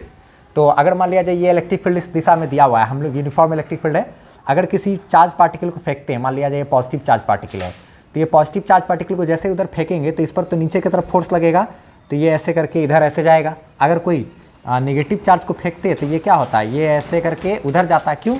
क्योंकि जब ये इधर जा रहा होता, हम लोग ग्रेविटेशन वगैरह की सब चीज़ को नेगलेक्ट कर दिए हैं। इलेक्ट्रिक फील्ड इस तरीके से ग्रेविटेशनल फोर्स के तुलना में इलेक्ट्रिक फोर्स बहुत ज़्यादा स्ट्रांग होता है ना भाई। तो अगर नेगेटिव चार्ज को ऐसे फेंकेंगे तो नेगेटिव चार्ज पर इलेक्ट्रिक फील्ड के उल्टा दिशा में फोर्स लगता है, तो ये जाएगा उधर मुड़ जाएगा। अगर ये पॉजिटिव चार्ज को फेंकेंगे तो ये क्या होगा, ऐसे जाएगा, along the electric field force लगता है तो ऐसे जाके इधर ऐसे फोर्स की वजह से इधर मुड़ जाएगा। लेकिन अब सवाल ये है कि आखिर ये उसका ओरिजिनल पाथ होना चाहिए था, लेकिन ये कितना डिफ्लेक्ट हुआ, या फिर इसका ये ओरिजिनल पाथ ऐसा होना चाहिए था लेकिन यहाँ से यहाँ तक ये कितना डिफ्लेक्ट किया। इसको कहा जाता है डिफ्लेक्शन ना। ये ऐसे जाना चाहिए था लेकिन कितना मुड़ा, कितना डिस्टेंस ये वाला चार्ज पे अगर फोकस करो तो ये इधर जाना चाहिए था तो इधर मुड़ा, ये कितना डिस्टेंस से ये मुड़ गया, ठीक है। ये चीज़ जो है कहलाता है क्या, डिफ्लेक्शन। या फिर ये सीधा जाना चाहिए था तो ये इतना मुड़ गया, तो कितना का डिफ्लेक्शन हुआ। तो ये जो डिफ्लेक्शन होता है ना वो आपको ध्यान में रखना है कि डिफ्लेक्शन जो होता है वो डायरेक्टली प्रोपोर्शनल होता है Q/m के, यानी कि चार्ज और मास का जो रेशियो होता है ना उसके डायरेक्टली प्रोपोर्शनल होता है कौन, डिफ्लेक्शन।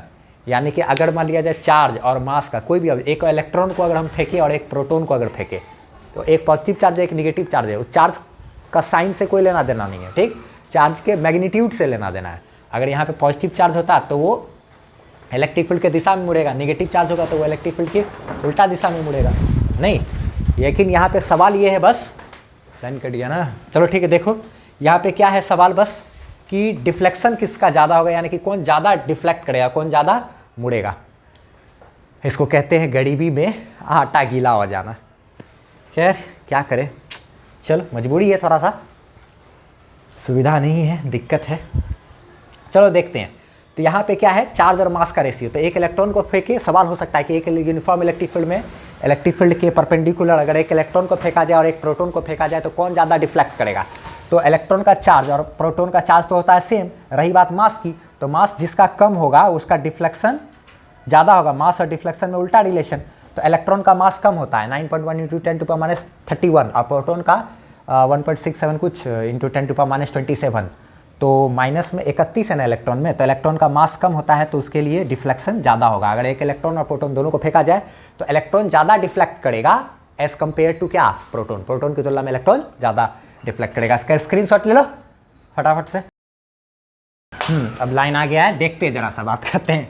ये SHM यानी कि SHM अगर इलेक्ट्रिक फील्ड है इस तरीके से, इस इलेक्ट्रिक फील्ड में अगर कोई एक डायपोल को रख दिया है तो वो एक SHM परफॉर्म करेगा, सिंपल हार्मोनिक मोशन, जो कि क्लास 11th का है। और उसका जो टाइम पीरियड होगा, यानी कि जैसे ये टाइम पीरियड कहने का मतलब ये यहाँ से इस पर उधर धक्का लगेगा, इस पर उधर धक्का लगेगा, तो ऐसे घूमेगा। फिर जब घूमते घूमते घूमते घूमते यहाँ तो ठीक है, चलो जैसे यहाँ पहुँच जाएगा तो फिर इस पर पॉजिटिव चार्ज पे उधर फिर फोर्स लगेगा और निगेटिव पे उल्टा, फिर ये वापस आएगा। फिर ऐसे हुआ, इस पे उधर, इस पे इधर, तो ये फिर ऐसे ऐसे, यानी इस तरीके से करेगा। यानी कि ये यहाँ से चल के यहाँ गया, फिर वापस यहाँ पहुँच गया, तो इसको कहेंगे एक टाइम पीरियड। यहाँ जाके यहाँ तक आने में जितना समय लगा एक टाइम पीरियड। और उस टाइम पीरियड का जो फॉर्मूला होगा वो होता आता है 2π√I डिवाइडेड बाय, ये 2π को पहचान रहा है। I जो है ना वो है moment of inertia, moment of inertia. जो PDF दिया हुआ है डिस्क्रिप्शन में उसमें सारा चीज़ लिखा हुआ है अच्छे तरीके से आपको, ठीक। तो moment of inertia divided by क्या कहते हैं PE, यानी electric dipole moment, electric dipole moment. और इधर हो गया क्या, ये इलेक्ट्रिक फील्ड। ये मोमेंट ऑफ इनर्शिया है इसका, वो सवाल में कभी रहेगा तो दिया रहेगा। ये क्या कहते हैं डायपोल मोमेंट है, और ये क्या, सॉरी हाँ डायपोल मोमेंट है, और ये क्या है, इलेक्ट्रिक फील्ड है। इस तरीके से जैसा कि मैग्नेटिज्म चैप्टर में बहुत लोग को भी आता है, आगे के चैप्टर्स वगैरह में भी सेम टू सेम ऐसा ही चीज़ फिर कभी आएगा। बार मैग्नेट इस तरीके से करेगा, टाइम पीरियड का फॉर्मूला 2π√I यानी moment of inertia divided by magnetic dipole moment into magnetic field MB करके आएगा। खैर वो छोड़ो, बाकी बात यहाँ पे इस चैप्टर में तो इसी की बात करते हैं। Moment of inertia, dipole moment, electric field, √2π, ये टाइम पीरियड होता है। कभी पूछे या ऑब्जेक्टिव में रहे या कहीं भी रहे तो इसको ध्यान से रखना। प्रोजेक्टाइल मोशन की बात करें तो अभी 23 नंबर में हम लोग डिस्कशन किए थे, वही चीज़। अगर इलेक्ट्रिक फील्ड इस तरीके से है, हम लोग अगर चाहें तो इसको इस तरीके से अगर फेंके किसी पॉजिटिव चार्ज पार्टिकल को तो ये ऐसे करके जाके गिरेगा, प्रोजेक्टाइल मोशन परफॉर्म कर सकता है। अगर कभी सवाल में रहे कि can charge particle perform projectile motion in electric field, तो हाँ परफॉर्म कर सकता है यूनिफॉर्म इलेक्ट्रिक फील्ड। खैर छोड़ो, उतना ज़्यादा इंपॉर्टेंट नहीं है ये, ठीक है, उतना इंपॉर्टेंट खास चीज़ नहीं है। आगे बात करते हैं dipole, force on dipole in non uniform electric field. तो नॉन यूनिफॉर्म इलेक्ट्रिक फील्ड में अगर कोई डायपोल रखा रहे, इलेक्ट्रिक फील्ड देख के लग रहा है नॉन यूनिफॉर्म है, इसमें अगर कोई डायपोल रखा रहे तो आपसे अगर पूछे कि तब बताइए कि उस पर कितना फोर्स लगेगा, तब भाई नॉन यूनिफॉर्म इलेक्ट्रिक फील्ड में रहने पे ना फोर्स लगता है। इसका फोर्स उधर लग रहा है, ये फोर्स अलग रहा है, ये मान लो कम है, ये ज़्यादा है, नेट फोर्स आएगा कुछ ना कुछ, ठीक, क्योंकि हर जगह अलग अलग है इलेक्ट्रिक फील्ड का मान। यहाँ पे इलेक्ट्रिक फील्ड है E1 तो यहाँ पे फोर्स हो गया, यहाँ पे इलेक्ट्रिक फील्ड है E1 यहाँ पर अगर, तो क्या फोर्स होगा QE1। यहाँ पे इलेक्ट्रिक फील्ड है E2 तो क्या फोर्स होगा QE2। फोर्स का मैग्नीट्यूड तो दोनों अलग अलग है, उल्टा डायरेक्शन भी हो या कहीं भी हो तो उससे कोई फर्क नहीं पड़ता। इसमें पूछा जाए तो इसका एक फॉर्मूला होता है dipole moment into rate of change of electric field with respect to distance, ये होता है। ये हो गया डायपोल मोमेंट और ये हो गया क्या, rate of change of electric field with respect to distance. Rate of change of electric field with respect to distance, यानी कि जैसे जैसे दूरी बढ़ रहा है इलेक्ट्रिक फील्ड में क्या बदलाव आ रहा है वो चीज़ ये बताता है। अगर हमको डायपोल मोमेंट, इसका dipole moment Q×12 dipole moment और इसका rate of change of electric field with respect to distance को अगर दोनों को मल्टीप्लाई करेंगे तो हमको नेट फोर्स पता चल जाएगा। इससे एडिशनल एक्सरसाइज का एक क्वेश्चन बनता है। खैर कभी अगर कोई क्वेश्चन अगर दे दिए बोर्ड वोर्ड में या कहीं भी तो आप इस तरीके से डील कर सकते हो। PDF में अच्छे से लिखा हुआ है ये सब चीज़, तो ये नहीं सोचना कि सर इस तरीके से लिख दिए सर तो कैसे समझ में आएगा सर, तो PDF में है ना भाई, वहाँ से काम चल जाएगा, ठीक है। चलो आपको एक बात और, टॉर्क की बात करें अगर तो किसी यूनिफॉर्म में इलेक्ट्रिक फील्ड में अगर नॉन यूनिफॉर्म इलेक्ट्रिक फील्ड में कोई टॉर्क रखा हुआ है, सब ये अपने सिलेबस में नहीं है, लेकिन हाँ अगर रखा हुआ है तो क्या उस पर टॉर्क लगता है। अगर पूछा जाए कि नॉन यूनिफॉर्म में रखे हुए इलेक्ट्रिक फील्ड किसी डायपोल पर टॉर्क कितना क्या लगेगा कि नहीं लगेगा, तो जवाब देना यस, उस पर टॉर्क लगता है। तो इसको निकालने के लिए बहुत झमेला करना पड़ेगा, जिसको अभी करने की ज़रूरत है नहीं, सिलेबस वगैरह में है नहीं ये पोर्सन। तो यहाँ से हमको एक परपेंडिकुलर डिस्टेंस ये ड्रॉ करना पड़ेगा। ये परपेंडिकुलर डिस्टेंस इंटू इधर का लगने वाला फोर्स Q×E, यहाँ पर इलेक्ट्रिक फील्ड होगा QE1। फिर यहाँ पर से क्या एक परपेंडिकुलर ड्रॉ करेंगे तो इधर जो फोर्स लगेगा वो Q×E2, दोनों को मल्टीप्लाई करेंगे, दोनों को जोड़ेंगे तब जाके टर्क निकलेगा। तो उतना करने की ज़रूरत है नहीं, सिलेबस का पोर्शन नहीं है, तो इस पर उतना अगर ध्यान ना दो तो भी चलेगा, इस पर उतना ध्यान ना दो तो भी चल जाएगा, ठीक। आगे बात करते हैं electric force as a centripetal force. जब अपने क्लास 11th में पढ़ा होगा एटॉमिक स्ट्रक्चर तो वहाँ पर भी आप लोग देखे होंगे, बोर्ड्स मॉडल वगैरह में रेडियस वगैरह कैलकुलेट किए होंगे, तो ये काम देगा। ये जैसे प्रोटॉन है उसके चारों तरफ इलेक्ट्रॉन घूम रहा है, ये प्रोटॉन पॉजिटिव चार्ज, ये इसको अपनी ओर खींच रहा है नेगेटिव चार्ज ना, तो सर्कुलर मोशन करता है प्रोटॉन पॉजिटिव चार्ज के चारों तरफ इलेक्ट्रिक फील्ड की वजह से इलेक्ट्रॉन जो है घूमता है, इलेक्ट्रिक फोर्स लगता है दोनों के बीच में अट्रैक्शन का। जैसा कि सन के चारों तरफ अर्थ घूम रहा है और सन क्या कर रहा है, अर्थ को अपनी ओर खींच करके रखा हुआ है ना, उसी तरीके से प्रोटॉन के चारों तरफ इलेक्ट्रॉन घूम रहा है। ये प्रोटॉन मेरा अर्थ, ये सन हो गया और ये हो गया क्या, अर्थ घूम रहा है। तो यहाँ पर एक चीज़ देखो, सेंट्रीपिटल फोर्स का क्या हम लोग एक इक्वेशन यहाँ पे बना सकते हैं। ये इसको जब खींचेगा तो अंदर की तरफ इलेक्ट्रिक फोर्स लगेगा, इलेक्ट्रिक फोर्स बराबर होता है क्या, centripetal force. Electric force centripetal force का काम कर रहा है, अर्थ और सन के केस में ग्रेविटेशनल फोर्स सेंट्रीपिटल फोर्स का काम करता है। तो इलेक्ट्रिक फोर्स का फॉर्मूला क्या लिख सकते हैं, के यानी कि क्या 1/4 पाई एप्सिलॉन नॉट इंटू पहला चार्ज, मान लो इलेक्ट्रॉन का चार्ज क्या लेते हैं ये Q1 इंटू प्रोटॉन का चार्ज क्या Q2, अब बराबर डिवाइडेड बाई क्या, यहाँ से यहाँ तक दूरी का स्क्वायर आर स्क्वायर, आर मेरा यहाँ पे क्या हो गया रेडियस। ये सेंट्रीपिटल फोर्स की बात करें तो इसका क्या फॉर्मूला होता है mv²/r। ये मास यहाँ पर किसका होगा, मास जो होगा रिवॉल्विंग ऑब्जेक्ट का होगा, रिवॉल्विंग ऑब्जेक्ट का। और ये क्या है, रेडियस है, ये रेडियस ऑफ पाथ, जिस यहाँ से यहाँ तक ये रेडियस हो गया, जिस रेडियस में घूम रहा है Q1 Q2 चार्ज। तो जो इलेक्ट्रिक फोर्स लग रहा है वही फोर्स मेरा किसका काम कर रहा है, सेंट्रीपिटल फोर्स का, क्योंकि ये इसको अंदर की तरफ खींच रहा है तो net force towards the centre he centripetal force कहलाता है। तो यहाँ पर सेंट्रीपिटल फोर्स का काम कौन कर रहा है, electric force. Electric force is playing the role of centripetal force ना, as in the case of earth and sun gravitational force plays the role of centripetal force. क्या ठीक है, स्क्रीनशॉट इसका लेना चाहो तो ले लो, PDF तो है ही डिस्क्रिप्शन में।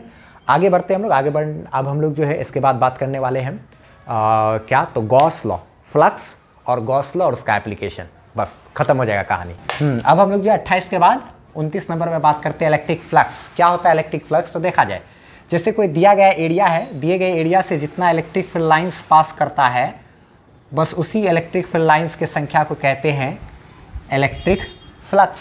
सिंपल है। अब ये इलेक्ट्रिक फ्लक्स को चाहे तो कैलकुलेट किया जा सकता है, जैसे कि ये मान लिया जाए एरिया है तो इसके सरफेस पर ये बिल्कुल ऐसे परपेंडिकुलर हो गया एरिया वेक्टर, सरफेस पर जो सरफेस एरिया होता है उस पर परपेंडिकुलर ले लेंगे तो वो कहलाएगा एरिया वेक्टर। और इधर है इलेक्ट्रिक फील्ड, दोनों के बीच ये एंगल है, मान लिया जाए क्या है, एंगल थीटा है, एरिया वेक्टर सरफेस पे परपेंडिकुलर और इलेक्ट्रिक फील्ड उधर है, ठीक। अब यहाँ पर अगर क्या कहते हैं पूछा जाए कि इलेक्ट्रिक फ्लक्स कितना होगा, तो इलेक्ट्रिक फ्लक्स का मैथमेटिकल इक्वेशन होता है integration of E dot D A. NCERT के बुक में एरिया को एस से भी डिनोट किया है, तो integration of E dot D S भी लिख सकते थे, कोई दिक्कत नहीं था। खैर ठीक है, आगे बात करते हैं। अब उसके बाद क्या है कि अगर इलेक्ट्रिक फील्ड मेरा ये यूनिफॉर्म है, अगर यूनिफॉर्म हुआ तो फिर ये बाहर निकल जाएगा और निकलने के बाद फिर ये डी ए छोटा सा एरिया है, ये क्या कहते हैं इलेक्ट्रिक फ्लक्स का सिंबल हो गया ना, ये एक स्केलर क्वांटिटी होता है, ये ध्यान रखना है, स्केलर है ये, ठीक है। तो ई अंदर में है, डॉट डी ए का इंटीग्रेशन क्या हो गया, ए हो गया, तो ई डॉट ए बराबर ई ए कॉस थीटा, जहाँ पर ये थीटा जो है मेरा क्या है, इलेक्ट्रिक फील्ड और एरिया वेक्टर के बीच का ये एंगल है, ठीक है। तो ये एक फार्मूला हो जाता है, इसको आप थोड़ा सा ध्यान में रखेंगे, ठीक है। इससे संबंधित हम एक क्वेश्चन जो है आपको प्रीवियस ईयर का करा देते हैं, अच्छा क्वेश्चन है, देखा जाए ज़रा, ये क्वेश्चन कर लेते हैं। क्वेश्चन में ये क्या कह रहा है, प्रीवियस ईयर में पूछा हुआ क्वेश्चन है ये, ठीक है। इधर एक्स एक्सिस है, वाई एक्सिस है, एनसीईआरटी में भी ऐसा क्वेश्चन है, और इधर क्या है ये, इधर ये जेड एक्सिस है, ठीक। तो बोला जा रहा है क्या कि given a uniform electric field 5 × 10⁻³ I Newton पर कूलम, यानी कि इलेक्ट्रिक फील्ड का मान तो इतना है 5 × 10⁻³ न्यूटन पर कूलम, आई मतलब क्या, एक्स एक्सिस की तरफ, यानी इलेक्ट्रिक फील्ड एक्स एक्सिस की तरफ है, ठीक। बोला है कि find the flux of this field through a square of 10 centimetre on a side whose plane is parallel to the Y Z plane, ठीक है। तो हम लोग को क्या करना है कि इलेक्ट्रिक फ्लक्स पता करना है कि 10 सेंटीमीटर जो साइड का है ना, वो किधर है भाई, ऐसे करके है, तो उससे हमको फ्लक्स पता करना है, ठीक है। तो यानी इलेक्ट्रिक फील्ड इधर है और प्लेन जो है वो वाई जेड प्लेन की तरफ है, वाई और जेड प्लेन के पैरेलल है, यानी इधर है, तो हमको इससे कितना फ्लक्स होगा पहले ये पता करना है। उसके बाद आगे पूछ रहा है कि what would be the flux through the same square if the plane makes an angle of 30 degree with the X axis, अगर यही प्लेन मेरा 30 डिग्री का एंगल बनाए एक्स एक्सिस के साथ, ये वाला एंगल 30 डिग्री बनाए, तब फ्लक्स कितना होगा। तो पहले तो हम पहला वाला केस लेकर के चलते हैं, ठीक है, जहाँ पे केस 1 में क्या हो रहा है कि क्या बोलते हैं, इधर एक्स एक्सिस है, इधर वाई एक्सिस है, और इधर क्या है भाई, जेड एक्सिस है इधर, और प्लेन जो है मेरा ये सिर्फ इसी एक्सिस में है। तो यानी कि कहानी कुछ ऐसा है, इधर है और प्लेन ऐसे है और इलेक्ट्रिक फील्ड उधर है, तो इलेक्ट्रिक फील्ड उधर, अब प्लेन चूंकि ऐसे है तो एरिया वेक्टर तो सरफेस पे परपेंडिकुलर, तो एरिया वेक्टर सरफेस पे परपेंडिकुलर, तो एरिया वेक्टर मेरा उधर हो गया और इलेक्ट्रिक फील्ड भी उधर, ये दोनों एक ही दिशा में है। तो इस कंडीशन में जो इलेक्ट्रिक फ्लक्स आएगा वो क्या होगा, ई ए कॉस 0 डिग्री, क्यों, क्योंकि इलेक्ट्रिक फील्ड भी उधर ये है और यहीं पर मेरा चूँकि प्लेन रखा हुआ है ऐसे करके, तो एरिया वेक्टर भी उधर ही आएगा, तो एरिया वेक्टर भी उधर ही, दोनों एक ही दिशा में, तो एंगल मेरा क्या ले लिए, 0 डिग्री। तो यहाँ पे इलेक्ट्रिक फील्ड का जो मान है वो दिया हुआ है 5 × 10⁻³ सिर्फ मैग्नीट्यूड लेंगे। एरिया की बात करें तो 10 सेंटीमीटर साइड का है ना, तो क्या बोलते हैं उसका स्क्वायर करेंगे तो 10 बटे पहले 100 में कन्वर्ट कर लिए, 10/100 ये सेंटीमीटर से मीटर में कन्वर्ट हो गया। अब इसी का स्क्वायर करेंगे ना, 10/100 × 10/100, cos 0 क्या होता है 1। अब ये हो गया 5 × 10⁻³, तो क्या बोलते हैं यहाँ पे एक चीज़ देखा जाए, ये 0 कैंसिल, ये 0 कैंसिल, ये 100 हुआ तो 10⁻⁻² × 10⁻⁻², तो ये बेस से में पावर जुटेगा तो 3 में से 2 चला जाएगा तो 1 बचेगा, 5 × क्या 10⁻1 यानी कि क्या ये 50। तो इतना आया फ्लक्स। फ्लक्स का यूनिट जो है न्यूटन मीटर स्क्वायर पर कूलम, न्यूटन मीटर स्क्वायर पर कूलम, ये इतना हो गया पहला मेरा आंसर। अब हम लोग केस 2 पे बात करते हैं। केस 2 में क्या करेंगे कि जो प्लेन है ना वो एक्स एक्सिस के साथ 30 डिग्री का एंगल बनाएगा। तो पहले हम लोग यहाँ पे स्पेस बना लेते हैं। आप स्क्रीनशॉट लेना चाहो तो ले लो फटाफट से, हम इधर मिटा करके आगे बढ़ने वाले हैं। देखा जाए उसी के ही गलती से मिटा दिए उसको, खैर छोड़ो। केस 2 पे क्वेश्चन हमको ध्यान में ही है। तो अब अगला बार कंडीशन क्या है भाई, एक्स एक्सिस इधर है, वाई एक्सिस इधर है, यानी कि क्या इधर ऐसे जेड एक्सिस है, ठीक है, और जेड एक्सिस है ही। अब क्या है, इलेक्ट्रिक फील्ड तो ऐसे ही है, ठीक, लेकिन इस बार जो प्लेन है ना मेरा, वो प्लेन पहले ऐसे पैरेलल था ना, ठीक है, ये तो ये है। अब यही जो प्लेन था ना, इस एक्स एक्सिस के साथ 30 डिग्री का एंगल बना रहा है, यानी कि ये मेरा 30 डिग्री, ये जो प्लेन है ना ये प्लेन मेरा क्या कर रहा है ऐसा एक्स एक्सिस के साथ यहाँ पर ये 30 डिग्री बना रहा है, ठीक। तो ये चूंकि कितना डिग्री एंगल बनाएगा पहले ये देखो, तो ये है मेरा क्या है प्लेन है ना, यहाँ से बात करें अगर तो ये मेरा क्या है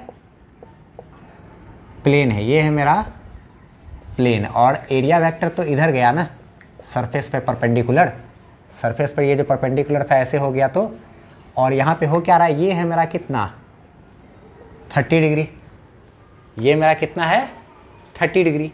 तो ये जो प्लेन है मेरा एक्स एक्सिस के तरफ यानी कि इलेक्ट्रिक फील्ड के साथ, यानी कि ये लाइन यहाँ बोले ये मेरा क्या 30 डिग्री बना रहा है ना प्लेन, तो यानी कि यहाँ भी 30 डिग्री।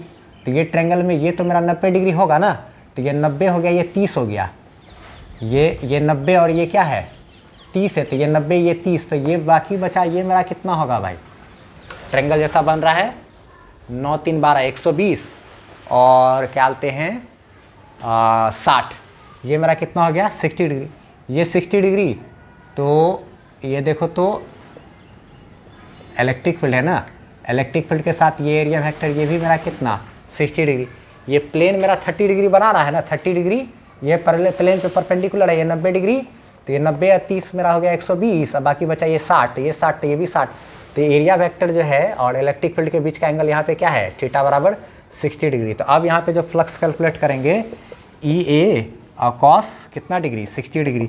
इलेक्ट्रिक फील्ड का मान दिया हुआ ये 5 × 10⁻³ एरिया का मान 10/100 गुना 10/100 काहे 2 बार कर रहे हैं भाई, ये 10 सेंटीमीटर था ना तो उसी 10 सेंटीमीटर को 2 बार गुना किए, सेंटीमीटर को मीटर में कन्वर्ट करने के लिए 10/100 इंटू कॉस 60 डिग्री 1/2। तो 5 हम लोग इसको अभी भी सॉल्व कर चुके हैं, ये इस डाटा को इतना सा डाटा को अभी तुरंत सॉल्व किए थे तो ये 50 आया था, और ये 1/2 करेंगे तो ये मेरा क्या आ जाएगा 25, इतना न्यूटन मीटर स्क्वायर पर कूलम आंसर। अभी थोड़ा देर पहले ना इस डाटा को सॉल्व किए थे भाई, वहाँ पे आया था ना, स्क्रीनशॉट ले लो फटाफट से, ठीक। उसी का केस आगे है।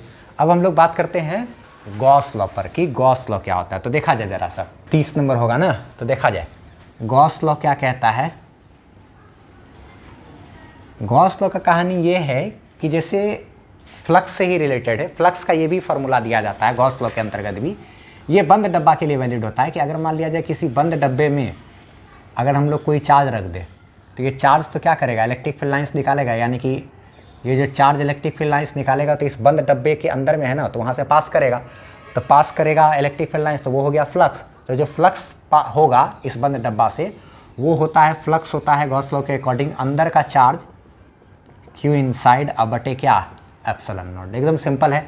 तो यहीं से हम लोग चाहे तो एक फार्मूला बना सकते हैं, इलेक्ट्रिक फ्लक्स का एक फार्मूला होता है, अब ये भी थोड़ा देर पहले पढ़े, और एक ये फार्मूला है, तो एक ये होता है एंड क्या बोलते हैं इलेक्ट्रिक फ्लक्स का एक फार्मूला ये हो गया इंटीग्रेशन ऑफ E और डॉट क्या dA, दोनों को बराबर कर देंगे तो हम लोग ऐसा लिख सकते हैं कि इलेक्ट्रिक सॉरी इधर का दोनों बराबर तो इधर का बराबर integration of E dot dA बराबर क्या Q इनसाइड बाय क्या एप्सिलॉन नॉट। तो इलेक्ट्रिक फ्लक्स का एक ये भी फार्मूला है, एक ये भी फार्मूला है। गॉस लॉ का क्या कहता है electric flux through any close surface will be equal to the net charge inside this surface and multiplied by क्या 1/एप्सिलॉन नॉट। तो 1/एप्सिलॉन नॉट से गुना करें यानी कि नेट चार्ज डिवाइडेड बाय क्या एप्सिलॉन नॉट, ऐसा भी बोल सकते हैं। एग्जाम्पल एक और चीज़ देख लो आप, जैसे अगर बंद डब्बा है कोई भी, तो बंद डब्बा है तो इलेक्ट्रिक फ्लक्स यहाँ पे Q1 चार्ज है, Q2 चार्ज है, माइनस Q3 चार्ज है, तो नेट फ्लक्स यहाँ पे कितना होगा Q1 + Q2 - Q3 साइन के साथ यहाँ पे रखना है डिवाइडेड बाय एप्सिलॉन नॉट, एकदम इजीली, ठीक है। स्क्रीनशॉट ले लो फटाफट से। अब हम लोग जो है बात करेंगे थोड़ा सा गॉस लॉ से रिलेटेड जो एप्लीकेशन वगैरह था, तो उसका पूरा डेरिवेशन तो नहीं करेंगे। अगर पूरा डेरिवेशन देखना है तो आप मेरे प्लेलिस्ट से जाकर के इलेक्ट्रिक चार्ज एंड फील्ड जो है वहाँ का पूरा डेरिवेशन सब कुछ है देख सकते हैं। 30 नंबर के बाद 31, 32, 33, 34 वीडियो देखोगे आप इलेक्ट्रिक चार्ज फील्ड का, तो वो सब डेरिवेशन मिलेगा। तो हम जो वहाँ से निकाल करके सीधा पॉइंट आपको बस बताते जाते ताकि आपका रिकॉल हो जाए। बाकी बचा कुछ हम लोग गॉस लॉ का देख लेते हैं। जैसे कि गॉस लॉ का जो प्रूफ है वो उतना ज़्यादा इंपॉर्टेंट ऐसे तो लगता नहीं कि पूछेगा कि नहीं पूछेगा, लेकिन अगर आपको दिलचस्पी हो तो आप चाहो तो मेरे वीडियो से देख सकते हो, यूट्यूब पे सीधा सर्च कर सकते हो proof of Gauss law by Emmanuel लिख करके सर्च करोगे तो डेरिवेशन देखने का मन हो तो देखो, नहीं तो छोड़ दो, कोई इतना ध्यान देने की ज़रूरत नहीं है, ठीक है। आगे हम लोग बात करते हैं एक छोटा सा चीज़ और, देखो क्या है कि electric field due to a point charge, थोड़ा देर पहले भी डिस्कस कर चुके हैं, k/r² होता है। गॉस, अच्छा, proof of Coulomb's law from Gauss law, ये जो है एक बार बिहार वगैरह में जो एग्जाम हुआ था ना, तब तो पूछा था एक बार, ये भी चीज़ पूछा हुआ, ये भी चीज़ पूछा हुआ, CBSE में ऐसे पूछा हुआ है नहीं कभी। ठीक है, कोई नहीं, क्या कहते हैं, करने का इच्छा हो तो कर लो, बस यूट्यूब पे सर्च कर लेना, proof of Coulomb's law from Gauss law, ये डेरिवेशन है, proof of Coulomb's law from Gauss's law by एमनवर्ड, लिख करके सर्च करोगे यूट्यूब पे, ये आ जाएगा, तो डेरिवेशन देख सकते हो आप। डेरिवेशन नहीं डाले इसमें क्योंकि नहीं तो बहुत ज़्यादा लंबा हो जाता ना ये। और ये तो इन्फानाइट रॉड की वजह से किसी आर डिस्टेंस पे क्या होता है इलेक्ट्रिक फील्ड, λ/2 पे एप्सिलॉन नॉट r, थोड़ा देर पहले भी पढ़े थे। कूलम्ब्स लॉ की भी मदद से निकाल सकते हैं, गॉस लॉ की भी मदद से निकाल सकते हैं। डेरिवेशन में कहीं कोई दिक्कत हो तो ये नाम लिखना है, बाय एमनवर्ड लगा देना है, वो टॉपिक आपको आ जाएगा। अच्छा ठीक है, इलेक्ट्रिक फील्ड ये तो आपको सबको पता ही होगा, electric field inside any conductor is always zero, किसी भी कंडक्टर के अंदर में, कंडक्टर है तो उसके अंदर में, बल्ब के अंदर में इलेक्ट्रिक फील्ड हमेशा जीरो होता है। ये कॉन्सेप्ट आपको याद होगा। एक होता है इलेक्ट्रोस्टैटिक शील्डिंग, इसी के आधार पर बना हुआ है। मतलब अगर मान लिया जाए बहुत छोटा छोटा कोई सेंसिटिव डिवाइसेस है, जैसे कि सिम कार्ड, पेन ड्राइव वगैरह, जिसमें कि डाटा स्टोरेज डिवाइसेस वगैरह जो होता है, उन सबको इलेक्ट्रिक फील्ड से प्रॉब्लम होता है। यानी कि जैसे कंप्यूटर में हार्ड डिस्क वगैरह लगा हुआ है ना, तो करंट चल रहा है तो इलेक्ट्रिक फील्ड बनेगा, चार्ज चल रहा है तो वो इलेक्ट्रिक फील्ड से प्रॉब्लम है, डिवाइस वगैरह वैसा ख़राब हो सकता है जिसमें कि आप डाटा स्टोर करते हो, तो उसको बचाने के लिए कंडक्टर के बॉक्स में पैक करके रखा जाता है, जिससे कि उसके अंदर इलेक्ट्रिक फील्ड ना जाए और वो बचा रह जाए। ये प्रोसेस ही इलेक्ट्रोस्टैटिक शील्डिंग कहलाता है। ठीक है, आगे बात करें कि अगर हम लोग किसी भी कंडक्टर को चार्ज देंगे, कोई कंडक्टर है उसको चार्ज देंगे, अंदर में भी देंगे, तो वो सारा का सारा सरफेस पे अपेयर हो जाएगा, अंदर से चार्ज गायब होकर कहाँ आ जाएगा, सरफेस पे। ये कंडक्टर का एक प्रॉपर्टी है छोटा सा, इसको ध्यान रखना आप। ठीक, जहाँ भी अगर किसी में भी अगर आपको डाउट हो कि नहीं बहुत ज़्यादा एक्सप्लेनेशन की ज़रूरत है, आपका पहले से पढ़ा हुआ नहीं है, आप ये तो हम रिवीजन के लिए ना वीडियो बना रहे भाई, अगर आपका पहले से नहीं पढ़ा हो, ये सब तो चीज़ हम पढ़ा चुके हैं। इलेक्ट्रिक चार्ज एंड फील्ड का जब आप प्लेलिस्ट देखोगे मेरा प्लेलिस्ट पे जाकर के, तो आपको एक एक नंबर से सीरियली वाइज, 31 नंबर में यही चीज़ मिलेगा, 32 में यही मिलेगा, इसमें इसे 38 में यही मिलेगा, 37 में यही मिलेगा, ताकि आप अच्छे तरीके से कर लो। इसी के लिए हम सीरियली वाइज में बताएं। ठीक है, 38 में आप बात करते हैं कि electric field to hollow conducting sphere, अगर कोई खोखला गोला है, कंडक्टिंग गोला है, तो उसके अंदर में इलेक्ट्रिक फील्ड जीरो होता है, तो इलेक्ट्रिक फील्ड इनसाइड में क्या है, जीरो। सरफेस पे क्या होता है भाई, KQ/बाई क्या, कैपिटल R²। यहाँ पे Q क्या है, तो Q हो गया सरफेस पे चार्ज, R है कैपिटल R है रेडियस है, स्मॉल r है यहाँ से यहाँ तक की दूरी, तो ये वाला एक कोई आउटसाइड पॉइंट है। ठीक है, तो सरफेस पे इलेक्ट्रिक फील्ड कितना होता है, KQ/R², और बाहर वाले पॉइंट पे KQ/स्मॉल r²। ठीक है, इलेक्ट्रिक फील्ड ड्यू टू क्या, सॉलिड कंडक्टिंग स्फीयर। अगर सॉलिड कंडक्टिंग स्फीयर है तो सेम जैसे हॉलो के लिए वैसे ही सॉलिड के लिए भी। हाँ, ग्राफ चाहे तो ये ग्राफ जो खींचे हैं इलेक्ट्रिक फील्ड और डिस्टेंस का, यहाँ भी वैलिड है और यहाँ पर भी यही ग्राफ होगा। आपको PDF मिल जाएगा, उसमें अच्छे तरीके से बेहतरीन ढंग से ये शॉर्ट नोट्स आपको मिलेगा। ठीक है, वीडियो को एकदम शेयर जरूर करना भाई, क्या कहते हैं, अपने दोस्तों लोग के साथ भी, ताकि वो लोग भी रिवाइज वगैरह कर सके। और पसंद आया हो तो वीडियो को लाइक अभी तुरंत कर लो, चैनल पर नए हो तो सब्सक्राइब भी कर लेना, बाद में क्या बोलेंगे। ठीक है, सारा थ्योरी वगैरह सब कुछ पढ़ सकते हैं आप, सारा का आप चाहिए और भी वन शॉट वगैरह वीडियो चाहिए तो कमेंट में ज़रूर बताओ, ताकि अगला चैप्टर का भी जल्द से जल्द लेकर के आए। इस पर जल्दी से जल्दी करीब 500-600 व्यूज़ अगर टपेगा, 1000 व्यूज़ टपेगा, तब तो भाई मोटिवेशन मिलेगा और अगला भी बनाएंगे हम। ठीक है, चलो देखो, इलेक्ट्रिक फील्ड ड्यू टू क्या करना है, solid conducting sphere, same to same. अब ग्राफ ये क्या है उसको समझ लो जरा सा। सर यहाँ सेंटर से यहाँ तक जाएंगे तो इलेक्ट्रिक फील्ड जीरो है, तो सेंटर से यहाँ तक जाएंगे तो कोई इलेक्ट्रिक फील्ड नहीं, लेकिन जैसे सरफेस पर पहुँचेंगे KQ/ सरफेस पर पहुँचेंगे तो कितना हो जाएगा, KQ/कैपिटल R², यहाँ पे KQ/बाई क्या, कैपिटल R²। उसके बाद बाहर जाएंगे, दूर जाएंगे, सरफेस से और दूर जाएंगे तो इलेक्ट्रिक फील्ड क्या होगा, घटेगा ग्रेजुअली। ठीक, नॉन कंडक्टिंग अगर स्फीयर है ना, लकड़ी का गोला वाला है, उसके तो अंदर में भी चार्ज होता है। उस कंडीशन में क्या होता है कि अगर यहाँ सेंटर से x दूरी पर यहाँ पे कुछ इलेक्ट्रिक फील्ड, तो फार्मूला होगा इलेक्ट्रिक फील्ड स्ट्रेंथ का KQX/R3। K तो 9 × 10⁹, Q हो गया इसका चार्ज, अंदर में जितना चार्ज है वो, X हो गया सेंटर से यहाँ तक की दूरी, और कैपिटल R हो गया इसका क्या, रेडियस, कैपिटल R इसका रेडियस है। ठीक है, और सरफेस पे पूछा जाए तो KQ/कैपिटल R², बाहर में आउटसाइड पॉइंट पे पूछा जाए C पॉइंट पे तो KQ/ क्या, स्मॉल r², स्मॉल r यहाँ से यहाँ तक की दूरी होगी। ग्राफ खींचेंगे तो सेंटर से यहाँ तक, चूँकि इलेक्ट्रिक फील्ड सीधा संबंध X से रख रहा है दूरी से, तो सेंटर से आगे बढ़ेंगे तब क्या होगा, इलेक्ट्रिक फील्ड भी बढ़ेगा, क्योंकि इलेक्ट्रिक फील्ड का X के साथ सीधा संबंध है। X मतलब दूरी, सेंटर से दूरी। जैसे सरफेस पे पहुँचे तो इलेक्ट्रिक फील्ड हो गया KQ/बाई क्या, R²। उसके बाद आगे जब बाहर जाएंगे तो फिर इलेक्ट्रिक फील्ड घटने लगेगा। एक लास्ट पॉइंट, इसका स्क्रीनशॉट ले लो फटाफट से। लिए। चलो देखो, आगे एक चीज़ जो है इन्फानाइट प्लेन सीट के वजह से देखते हैं, फिर कहानी ख़त्म हो जाएगा। अगर इन्फानाइट प्लेन सीट रहेगा, ठीक है। तो इन्फानाइट प्लेन सीट रहेगा तो भाई आप क्या कर सकते हो, इसकी वजह से जो इलेक्ट्रिक फील्ड बनता है वो एकदम यूनिफॉर्म बनता है, चाहे आप किसी भी पॉइंट पे चले जाओ, वो होगा सिग्मा बाय 2 एप्सिलॉन नॉट, यानी कि ये हो गया सिग्मा हो गया सरफेस चार्ज डेंसिटी, इसका पढ़ा चुके हैं सरफेस चार्ज डेंसिटी भी 2 एप्सिलॉन नॉट, ठीक। अगर क्या कहते हैं प्लेट हो गया, इसी में ही क्या कहते हैं प्लेट का तो चांसेस नहीं है कभी पूछने का, फिर भी हम ऐसे बता देते हैं। प्लेट का मतलब मोटा, इधर भी है इधर भी चार्ज, तो चार्ज का अमाउंट डबल हो जाने से जो इलेक्ट्रिक फील्ड है वो ठीक इसका डबल हो जाएगा, यानी इसका डबल करेंगे तो सिग्मा बाय क्या एप्सिलॉन नॉट। ये जो इलेक्ट्रिक फील्ड बनाता है, या प्लेट जो इलेक्ट्रिक फील्ड बनाता है, प्लेन सीट यानी पतला सा चादर, वो हमेशा यूनिफॉर्म इलेक्ट्रिक फील्ड बनाएगा, चाहे इससे आप कितना भी दूर चले जाओ, हर पॉइंट पर electric field same sigma bye 2 epsilon not. तो उम्मीद करते हैं आपको वीडियो पसंद आया ही होगा, ठीक है। और क्या कहते हैं PDF आपको डिस्क्रिप्शन में है ही, वहाँ से आप ले लेना, थ्योरी का पढ़ाई आप प्लेलिस्ट से कर ही सकते हो। और थोड़ा सा एकदम दबा करके लाइक करो यार, इसको शेयर करो जल्दी से जल्दी, ताकि मोटिवेट हो जाए हम और अगला भी चैप्टर का लाए। नहीं अगर चलेगा ये वीडियो तो फिर अगला नहीं लाएंगे, तो सोच लो जरा सा, ठीक है। फिर मिलते हैं किसी और वीडियो में, bye bye, best of luck, अपना ध्यान रखना, बाय बाय।